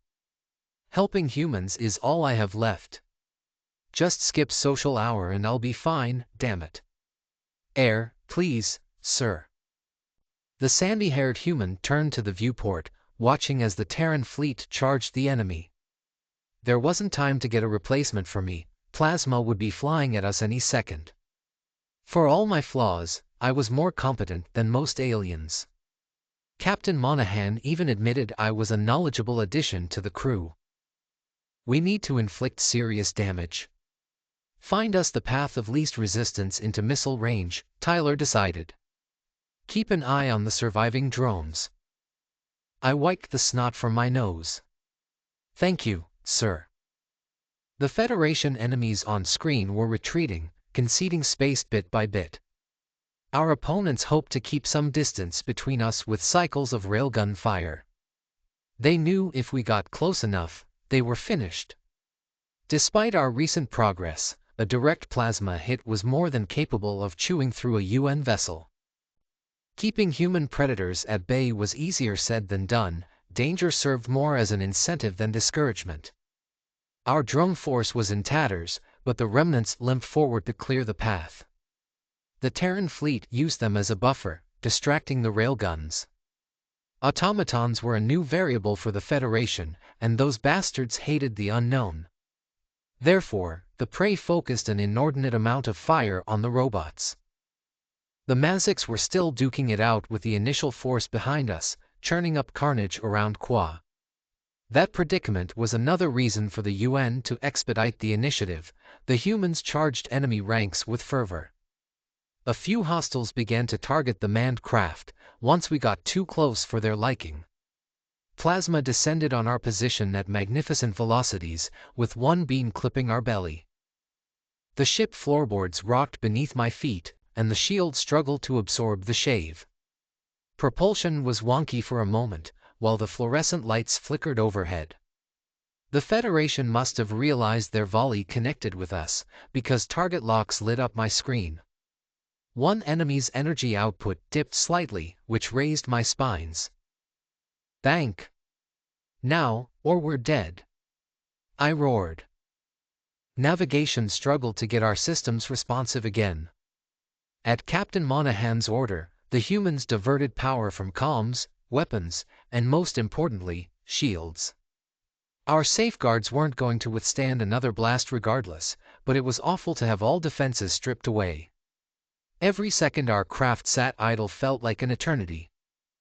A burst of light zipped across the sky like a lightning bolt, and I squeezed my eyes shut. There was a part of me that was relieved to be on the way out. Stewing in my emotions had become too exhausting. Besides, the world would be better off without a predator like me. The downside of my imminent demise was the humans that would perish alongside me. Maybe there's an afterlife. Maybe I can see my family again, and so can Sam. Our thrusters sputtered to life, coughing out the surplus energy. Our ship lurched to the side, with inertial dampeners cushioning the sharp turns by a fraction. We almost veered into an allied ship, who swerved from our path with a second to spare. The plasma beam whisked by our haunches, culminating in a narrow miss. Well, would the sensor station like to command this ship? Any more unsanctioned orders for my crew? Captain Monahan chuckled. I drew a shuddering breath. Have your drones and lighter craft feint to the near flank, then bank center at the last moment. The Federation don't react like humans. That was a rhetorical question. Though, I like your idea. We could afford to mix up our playbook, keep them on their toes. The human captain huddled over her microphone, though I couldn't tell what she said to our allies. The pack predators were able to act in harmony amidst chaos. Their precision and teamwork were unrivaled. The Terran fleet fanned out and coordinated return plasma fire. Ferocious lights shone around us, with the radiance of a supernova. The counterstrike put a muzzle on the Federation's offense, for a moment. Hundreds of Terran ships plunged toward their right flank, spitting munitions to sell the maneuver. We had sustained minimal losses to our fleet, and still had enough willpower to march ahead. All we needed was for the enemy to commit, before we could spring the magnetic field on our true mark. The cornered prey felt vulnerable, on the fringes of their formation. Several vessels reversed course and huddled together for safety, as the avalanche of human weaponry continued. There were the faulty instincts at work again. Convinced of the Terran targets, the Federation arranged their fire to push us away from the flank. Throw both gravity missiles we've got at them, then follow up with our nuclear warhead. After that, spew kinetics at anything that survives. Monahan barked. The bridge crew leapt to carry out her orders, and the restabilized propulsions had US banked sharply. The UN advance hooked back at a retreating angle, and we glided perpendicular to the enemy wall. Weapons readied their new targets, before we snaked into the formation's heart. It was easy to picture the startled Federation crew, frozen in terror. A cascade of missiles drove their way into our nemesis' soft spot. Sensor data showed shields faltering and armor disintegrating. The battlefield fell into complete disorder, as the predators lunged forward for the kill. Kinetics spliced up shaken ships, and clean plasma dispatched any that limped along. The Federation hurled a few stray munitions at us, with a dying whimper. The fools had no time to assess targets, and in their fearful state, a drunk toddler could aim better. I doubted most of them had close-range weapons or interceptors ready. The humans humiliated the traditional craft, besting them with savage cunning. With the ambush backfiring so horrifically, our enemies could have but one collective thought. Reeling from the loss of another 1,000 vessels, the Federation spacecraft banked away for a full retreat. But the Mazics were still engaged in the fight of their lives behind us, with the lesser contingent. The enemy bombers were almost within orbital range. All that was left now was for the humans to secure Qua, restoring order for its rightful inhabitants. Memory transcription subject, Slanik, Venlol Space Corps. Date, standardized human time, November 27, 2136. The shuttle was crammed full of predators, so much so that several humans were standing throughout the bumpy ride. I was lucky that I could curl up in Marcel's lap. The red-haired vegetarian had a steely glint in his eyes. I hadn't seen this much apprehension in him, not even during the Gojid Cradle's chaos. Something about the tillfish seemed to inspire fear in Terrans, without an apparent reason. The superocean was visible on the horizon as we descended on the sole continent of planet Silas. The Terran pilots appeared to be half expecting the natives to shoot our transport down. The United Nations had officially accepted the tillfish surrender. Today, this was the start of bringing their territory under human control. It was possible that we'd see combat, but on paper, our interactions should be restricted to civilian policing. Marcel grew restless after Earth's raid, especially once he heard that my redeployment was requested. There was no hesitation from me to put in formal consent papers to the Venlol government. Oddly enough, I'd begun to feel comfortable around the rowdy predators. Living in close quarters with grown beasts was the new normal. The anti-instinct training made me feel empowered for the first time in my life, and I wanted to prove that I was a changed man. It is awesome that my buddy has recovered and decided to come with me. After what the crocodile did, retiring on the home front is out of the question. I cleared my throat. What do you think about races like the tillfish being predators, Mark? We haven't really talked about it. It makes a lot more sense than everyone but us and the Greys being obligate herbivores, Marcel growled. But they're not predators, Slanik. And it doesn't change the fact that they participated in the murder of 1 billion people. I straightened my blinders with a paw. Maybe it's possible to reverse the cure though. Humans already started studying the Gojid genome. When Silene's broadcast arrived back on Earth, it was plastered across every news feed. Terran discussion panels had mixed opinions on alien victimhood, but the cure was something all of them lambasted. The Kolshians found themselves vying for public enemy number 1. Even the more xenophobic humans considered allying with any converted race that would take the fight to Alpha. Whatever ties the Venlols still had to the Federation, the conspiracy reframed our stance. How could the Federation mastermind such a heinous crime as altering species identity for centuries?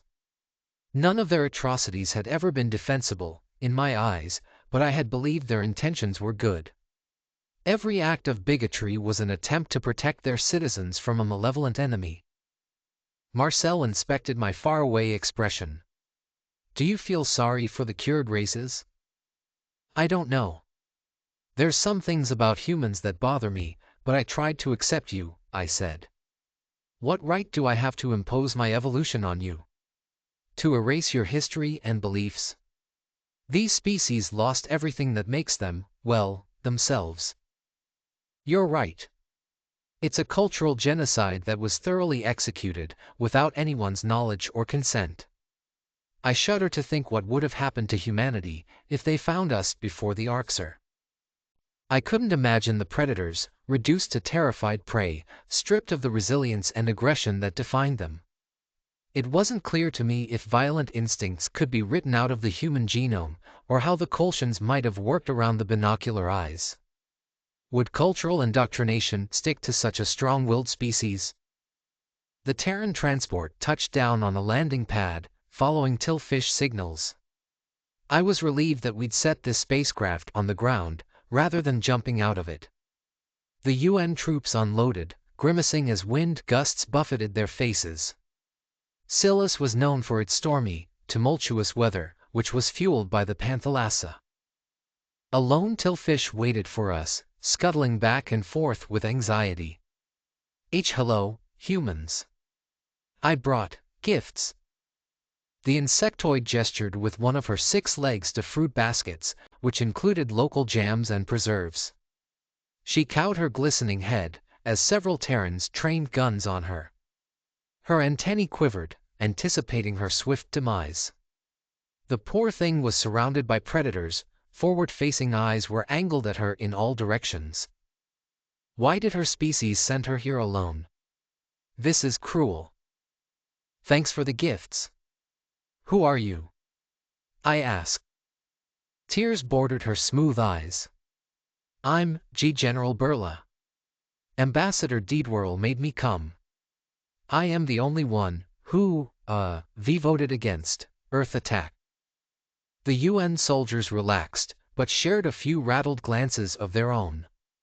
Several were huddling near the shuttle, distancing themselves from Burla. The faint hairs on Marcel's arm stood upright, and he ruffled my ears for comfort. I coaxed him forward, bringing us across from the tillfish. Slanek, what are you doing? The human hissed. My ears pinned back. Face your fears, right? That's what I did with you. This is no different. General Burla bent lower to the ground, unable to look the human in the eye. A ripple passed through Marcel's throat, before he narrowed his pupils. The human extended a trembling hand, keeping his palm flat. The tillfish must have been briefed on Terran mannerisms, because she placed a delicate leg atop his fingers. Well, at least someone on this rock has a conscience, the vegetarian wheezed, jerking his arm back. Where can we set up shop? With any luck, the ground occupation will get rolled back soon. Burla flicked her antennae in the city's direction. Follow me. Please. There's a few things you should know. Marcel tucked his hands behind his back, trying to look formal as the squad leader. The medals on his chest were recent adornments. The new Secretary General issued them to anyone wounded in defense of Earth or the Cradle. I couldn't think of anyone who deserved a commendation more than my friend. Go on, he's listening, I chimed in. Is there something to be concerned about, General? Burla clicked her mandibles. We're having trouble with unrest and dissidents. Mass protests, many people don't want a human invasion. Marcel raised his eyebrows. That doesn't surprise me at all. How bad is it? The exterminators pulled together some rogue generals. They're offering a bounty for every human killed. We'd deal with it, but the surrendering members complied with your disarmament demands. And the anti-human factions didn't hand over their weapons, leaving your government with no way to stop them. Exactly. Look, not every protester is violent, there's demonstrations everywhere, like I said. I don't know if you allow such things, but last I checked, the UN affirms the right to free speech. But we may impose martial law, until things settle down. The tillfish general shuddered with relief, before climbing onto a monorail train. The insectoid retreated to the furthest corner as the Terrans piled in, and automated doors sealed us in the tight space. Marcel ensured that all equipment was brought aboard, before leaning against a wall. I nuzzled his elbow, desperate for attention. The human smiled, as he tickled my chin. You are still adorable, Slanek. You could get away with anything. Anything? I repeated, with a devious ear flick. What if I told the tillfish that you want to give her a belly rub? No. You little shit, you wouldn't. I didn't respond, turning to the window with a contented stare. Marcel withdrew his hand, crossing his arms with an irritated huff. The vegetarian noted the mirth in my eyes, as the supersonic train hurtled along. But the playfulness seeped out of my demeanor, once I caught glimpses of the chaos. Judging by the corpses in the streets, stampeding began prior to our arrival. The human soldiers peered out the windows, though the carnage was an unfocused blur. Bringing a predator military to a home-world inspired panic, especially for the stated purpose of an occupation. The grisly sight reminded me of the cradle, when we rescued Nulia. Whatever the tillfish once were, this is not hunter behavior. The public sure isn't lumping themselves in with human. General Burla twisted her antennae, scrutinizing the predator's responses. I half expected Marcel to stop the train and rush off to help the victims. Instead, the red-haired human pursed his lips with discomfort. Our top priority was subduing the populace and making the area safe for Terran travel. The train glided to its stopping point, a terminal which emptied into a city square. The humans continued to gawk at the scenery, while clutching their guns tighter. Tillfish protesters were packed into the square. The ones that hadn't fled the settlement came out as a welcoming party. Insect bodies spanned as far as the eye could see. Good grief. We've got to get them to disperse, Marcel muttered. A gathering of this size, in our faces. The vegetarian conferred with several comrades before the grunts began assembling equipment. I hoped there was non-lethal weaponry in their cache. These were civilians exercising sapient rights Earth validated. It would disappoint me if humanity began their reign by squashing all expression. General Burla clicked her mandibles. You envied a way through the crowd? We saved armored vehicles for you. Please, and no massacre. Will humans even fit in your trucks? Marcel asked, with raised eyebrows. I can't imagine your sitting arrangements are meant for us. These train seats look like step stools with 6 tiny holes inserted. We replaced the upholstery with biped-designed seats, like we use with Venlo or Kolshan guests. The Terran soldiers lugged some sort of speaker out of the train. The predators clambered atop a vehicle's hood and secured the acoustic device to the roof. Marcel hopped into the flatbed, which I took as my cue to follow. These trucks were not self-driving like the ones on Earth. Another human moved behind the wheel. Tillfish protesters jeered at the sight of us. Several individuals sported homemade exterminator gear. Lighters and matches were among weapons I saw. My human shouted for every friendly to stay behind the truck before bringing a microphone to his mouth. Please return to your homes, Marcel barked. Martial law is in effect until further notice. Public gatherings are not permitted until the United Nations has secured the area. Locally sanctioned curfews will be enforced. Die, predator scum, a voice shrieked. More followed in quick succession. We're not like you, no matter what any Kolshan says. I will not be your cattle. Human filth don't belong on Silas. Burn. Chants of burn swept across the gathering, and the agitated protesters closed on our position. This was no longer about sapient rights. The situation changed the second they threatened my friends. Nobody was going to torch my human alive. The thought of him suffering again twisted my heart. The blinders were helpful in narrowing the scope of the incident. I focused on compartmentalizing my emotions, listing the facts to myself. We were the ones with guns, backed by a predator army. Even if the situation worsened, all I needed to do was pick off a single target. You can do this, Slanik. Your fear does not control your actions. You want to protect Mark. I raised my gun with a steady grip, but Marcel's eyes widened in alarm. He pushed the barrel down with a palm, shaking his head. My ears pinned back, not sure why the human stopped me from defending myself. Wasn't that what they wanted me to do? Killing should be a last resort, the vegetarian hissed. Always. Life is a precious thing. Non-lethal options are going to be exhausted first. Marcel fiddled with the settings on his speaker. There was nothing audible to my sensitive ears, but waves of tillfish halted in their tracks. The insects began clutching audio sensors, and some vomited. The device must be concentrating amplified sound in a narrow beam. None of the humans behind the truck were affected. There was the verdict: Terrans weaponized everything. Marcel, as gentle as he was, had planned for the eventuality of disorder from the beginning.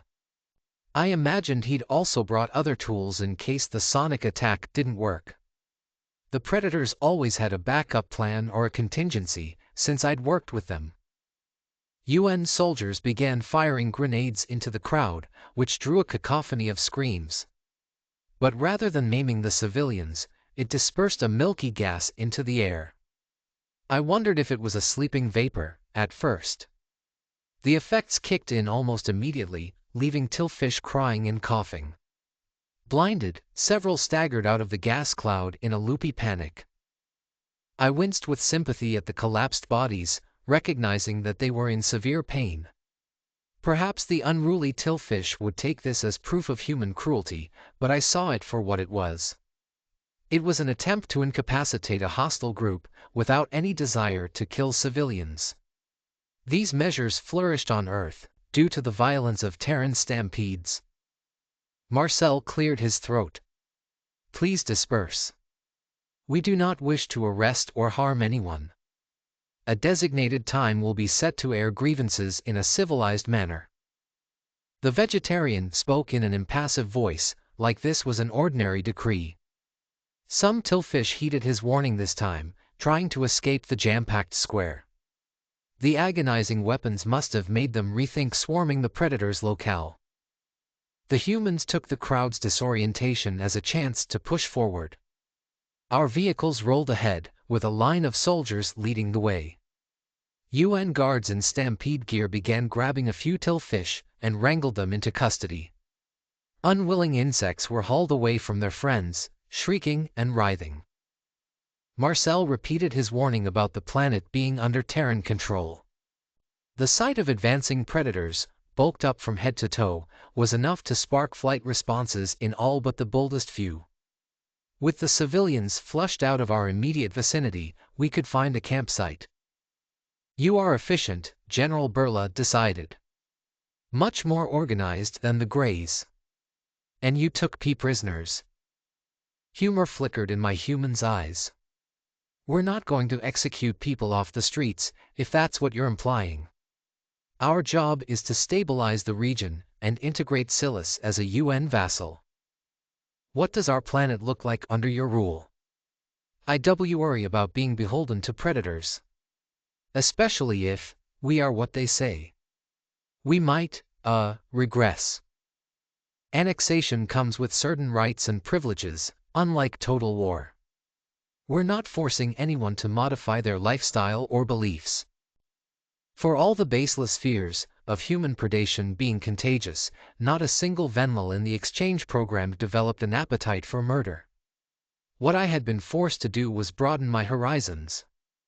Earth was untamed and dangerous. The perilous environment helped me modify my beliefs.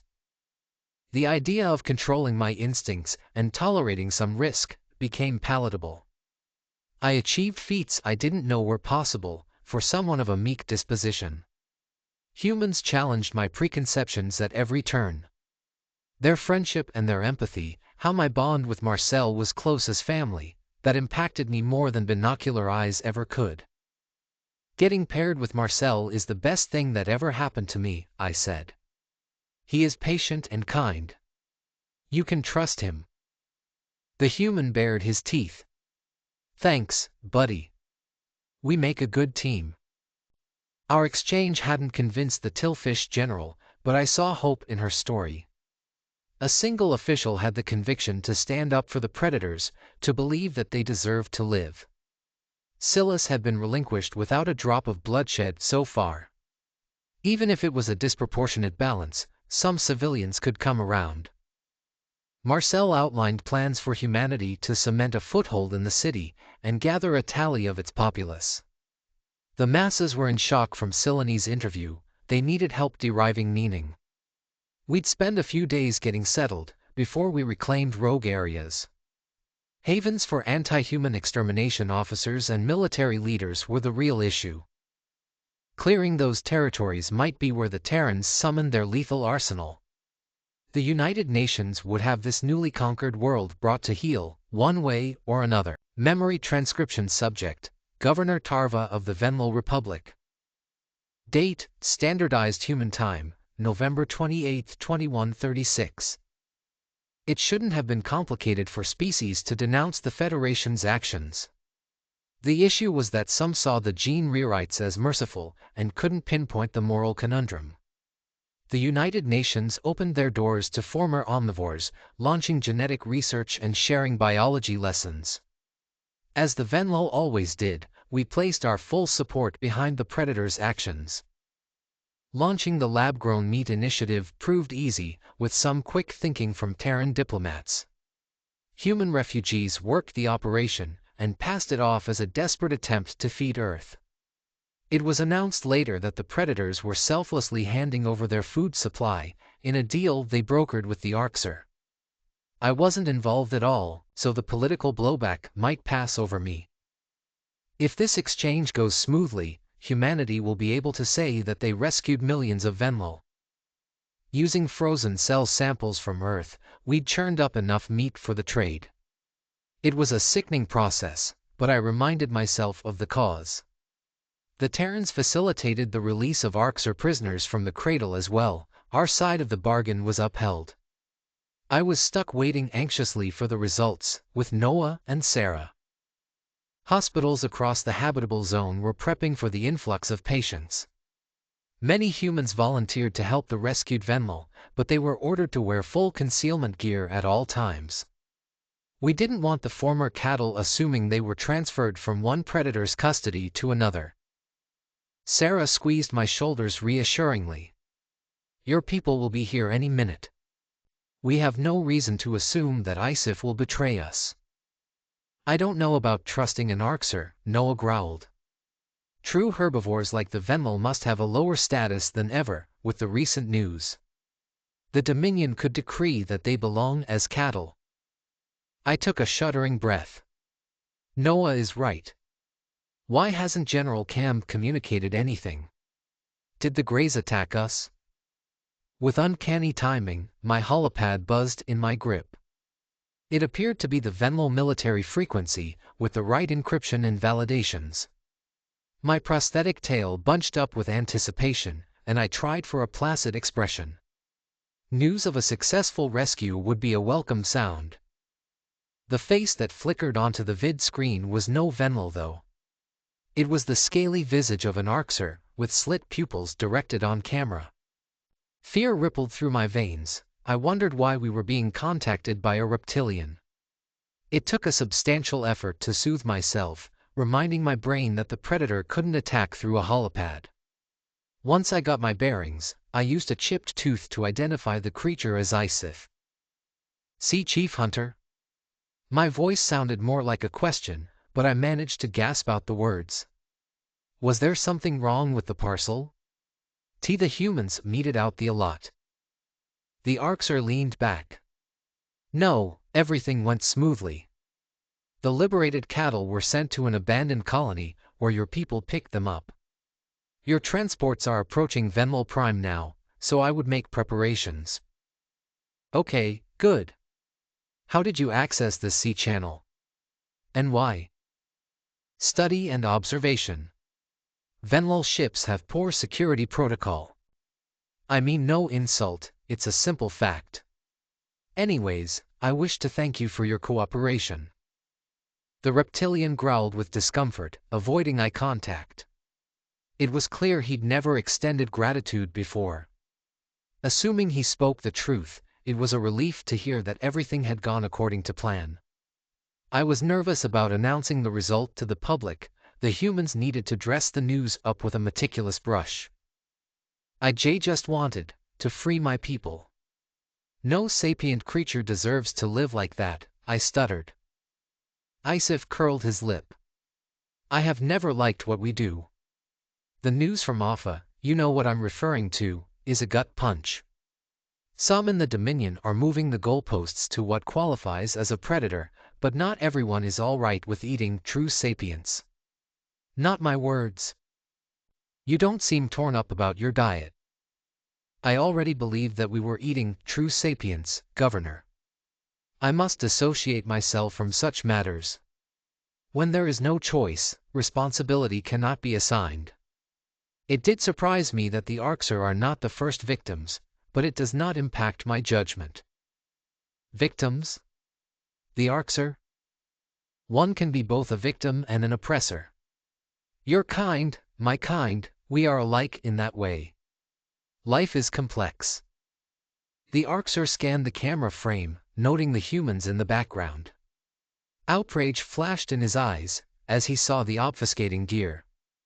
Nobody forced Noah and Sarah to hide. The United Nations agreed that freed cattle wouldn't befriend predators. They chose to help the traumatized souls despite those hurdles. I confess, I had another reason for this call. Secretary General Zhao is not a man of words, Isif growled. I knew if I contacted Tarva, I could cut through the red tape. Get on the line with UN diplomats, yes. Sarah shrugged. I'm a scientist who happened to be on the first contact team. My expertise is biology and environmental science, not politics. I'm the Venlil ambassador, but only because I led the first contact mission. No one expected to chat with extraterrestrial life. I'm not trained for this either, Noah agreed. The Arxer lashed his tail. Noah and Sarah, I know of you both, and I do not care about your experience levels. Humanity's handling of the subjugated worlds is shaving scales back on Riss, not in a good way. Claiming Tillfish territory as your jurisdiction, and demanding that we stand down? The Tillfish surrendered to us, Noah retorted. The Arxer shouldn't be attacking anyone on our side. The chief hunter flared his nostrils, and threw a sideways glance at me for support. I offered a submissive tail swish. The last thing I wanted was to get involved in a dispute between humanity and the Arxer. That said, I was surprised that the United Nations hadn't allowed their carnivore friends to finish the glassing. Sworn enemies weren't worth a deadly confrontation with the Greys. Isif's eyes narrowed to intimidating slits. Let me restate the issue. I am in charge of only one sector, and by taking Silas, you pissed off another chief hunter. One who's not as forgiving, charming, and flexible as myself. Noah jabbed a finger at the screen. Tell that commander conquering a surrendered state is the human way. We do things differently. Try again. I need a convincing reason not to ignore your tactless decree. We could finish the orbital campaign, regardless of human presence. For the life of me, I do not see a reason to spare someone who attempted your extinction. We should kill the Tillfish, and the Harchan too. Glassing resources, that could be under our control, is just wasteful. Whether you want a planet for food, precious metals, labor, or fuel, conquest keeps everything at your disposal, forever. We are willing to provide the Arxer with compensation, a slice of the pie. Not to mention, the Tillfish are former omnivores. The more data we have on the Colchians cure, the more we can learn about the Arxer's history, Sarah chimed in. We can protect ourselves, in case the Federation attempts to use biological warfare again. The chief hunter scrutinized the humans for several seconds. Earth needed to discover a way to reverse the modifications, if only to safeguard themselves. Helping altered species recover their natural state was a bonus. Duly noted. I will convey your desire for a larger, sustainable catch, Isif said. Take care. Good luck with your rescue, Governor Tarva. I flicked my new tail. I'll look forward to our next conversation, see Chief Hunter Isif. The Arxer ended the transmission, and I fell back into Noah's strong arms for comfort. With the cattle en route to the hospital, I had to pull myself together quickly. Anything that would shatter the impression of safety had to be concealed. The humans understood this program was about those poor souls, millions of them. We've never done anything on this scale. Reintegrating these broken Venlo might be more difficult than the exchange part. Multiple transports docked at the drop-off area of the hospital. Venlo medical professionals barked orders with an assertiveness that might have come from humans. Even the rescues without visible injuries were brought to a hospital room for checkups and therapy. Noah and Sarah checked their gear as we heard gurneys rolling down the hallway. The Venlo pair that were rolled into our room were a sorry sight. Sympathy stabbed at my heart. Their fur was mangy and matted, soot-colored from grime accrual. Both of their eyes were glassy, unresponsive to any stimuli. I could see brands torched into their neck, similar to the script I'd seen on Isif's keyboard. Noah and Sarah rushed to lift each Venlo onto a bed. The first patient screamed at their touch. The predators flinched from the noise, before massaging her neck with calming intent. They hoisted the rescue onto the mattress, affected by her pitiful bleats. The two Terrans fluffed the pillow and swaddled her in a blanket like a baby. "You're safe now," Sarah whispered. "We're coming right back." The humans walked to the other rescue assigned to us, a male. They made sure to approach head-on, forgetting that our peripheral vision was expansive. The Venlo shook as they picked him up, digging his claws into Sarah's hair. The Terran scientist disregarded the poking sensation and stroked his pinned back ears gently. "This is home, Venlo Prime. We can reunite you with your families." Noah spoke in a higher voice than normal, trying not to growl. "We're going to help you. Can you tell me your names?" The male rescue shuddered. "1, F5. "No, that is not your name. You're not a number, you're a person. With hopes, dreams, and a future. I think I used to be called Glim. Glim." The Terrans dipped their heads, and Sarah scrawled the name on his bedside chart. She retrieved a water glass, tensing as Glim lapped the liquid like an animal. I sprang into action, offering water to the female Venlo. She was rocking back and forth in the blankets, teary eyes sealed shut. It must be overwhelming to return to society after so long. I retrieved a brush and began to untangle her curly fur. It reminded me of how I used to comb my daughter's neck while her father packed her lunch for school. Forcing that memory away, I got to work on the testy knots. The rescued Venlo went stiff as a board, sinking back into a listless state. "You can rest if you want. You're safe, really," I murmured. Her eyes reflected the harsh, artificial light. "I know you. The Venlo Ambassador T. Tarva. I know you." "Yes, I am Tarva. I'm the home world governor now. I'd love to hear your name." "Hey Sci-Fi. We met, you probably don't remember.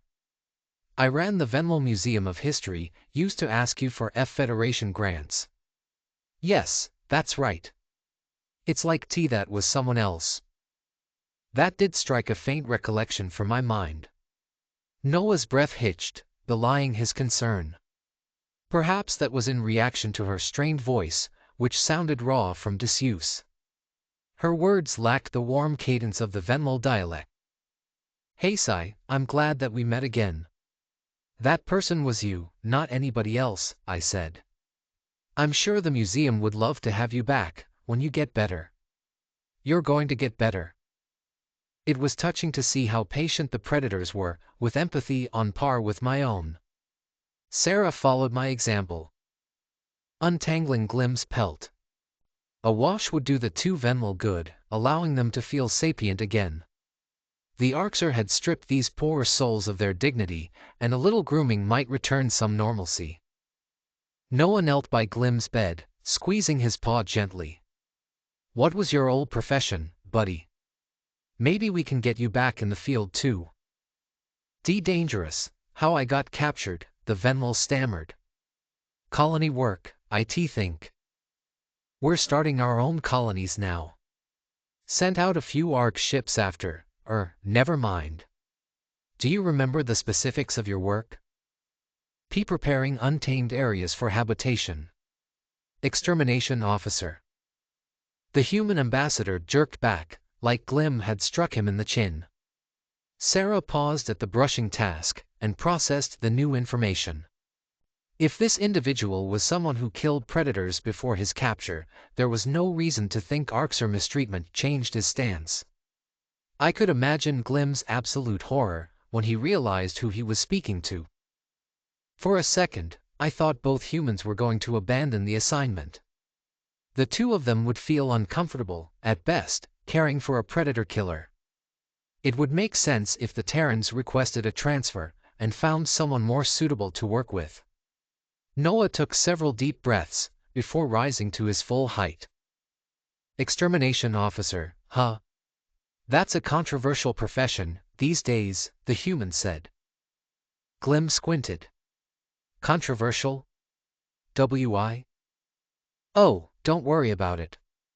We'll fill you in on recent events later, but there's no need to rush your readjustment.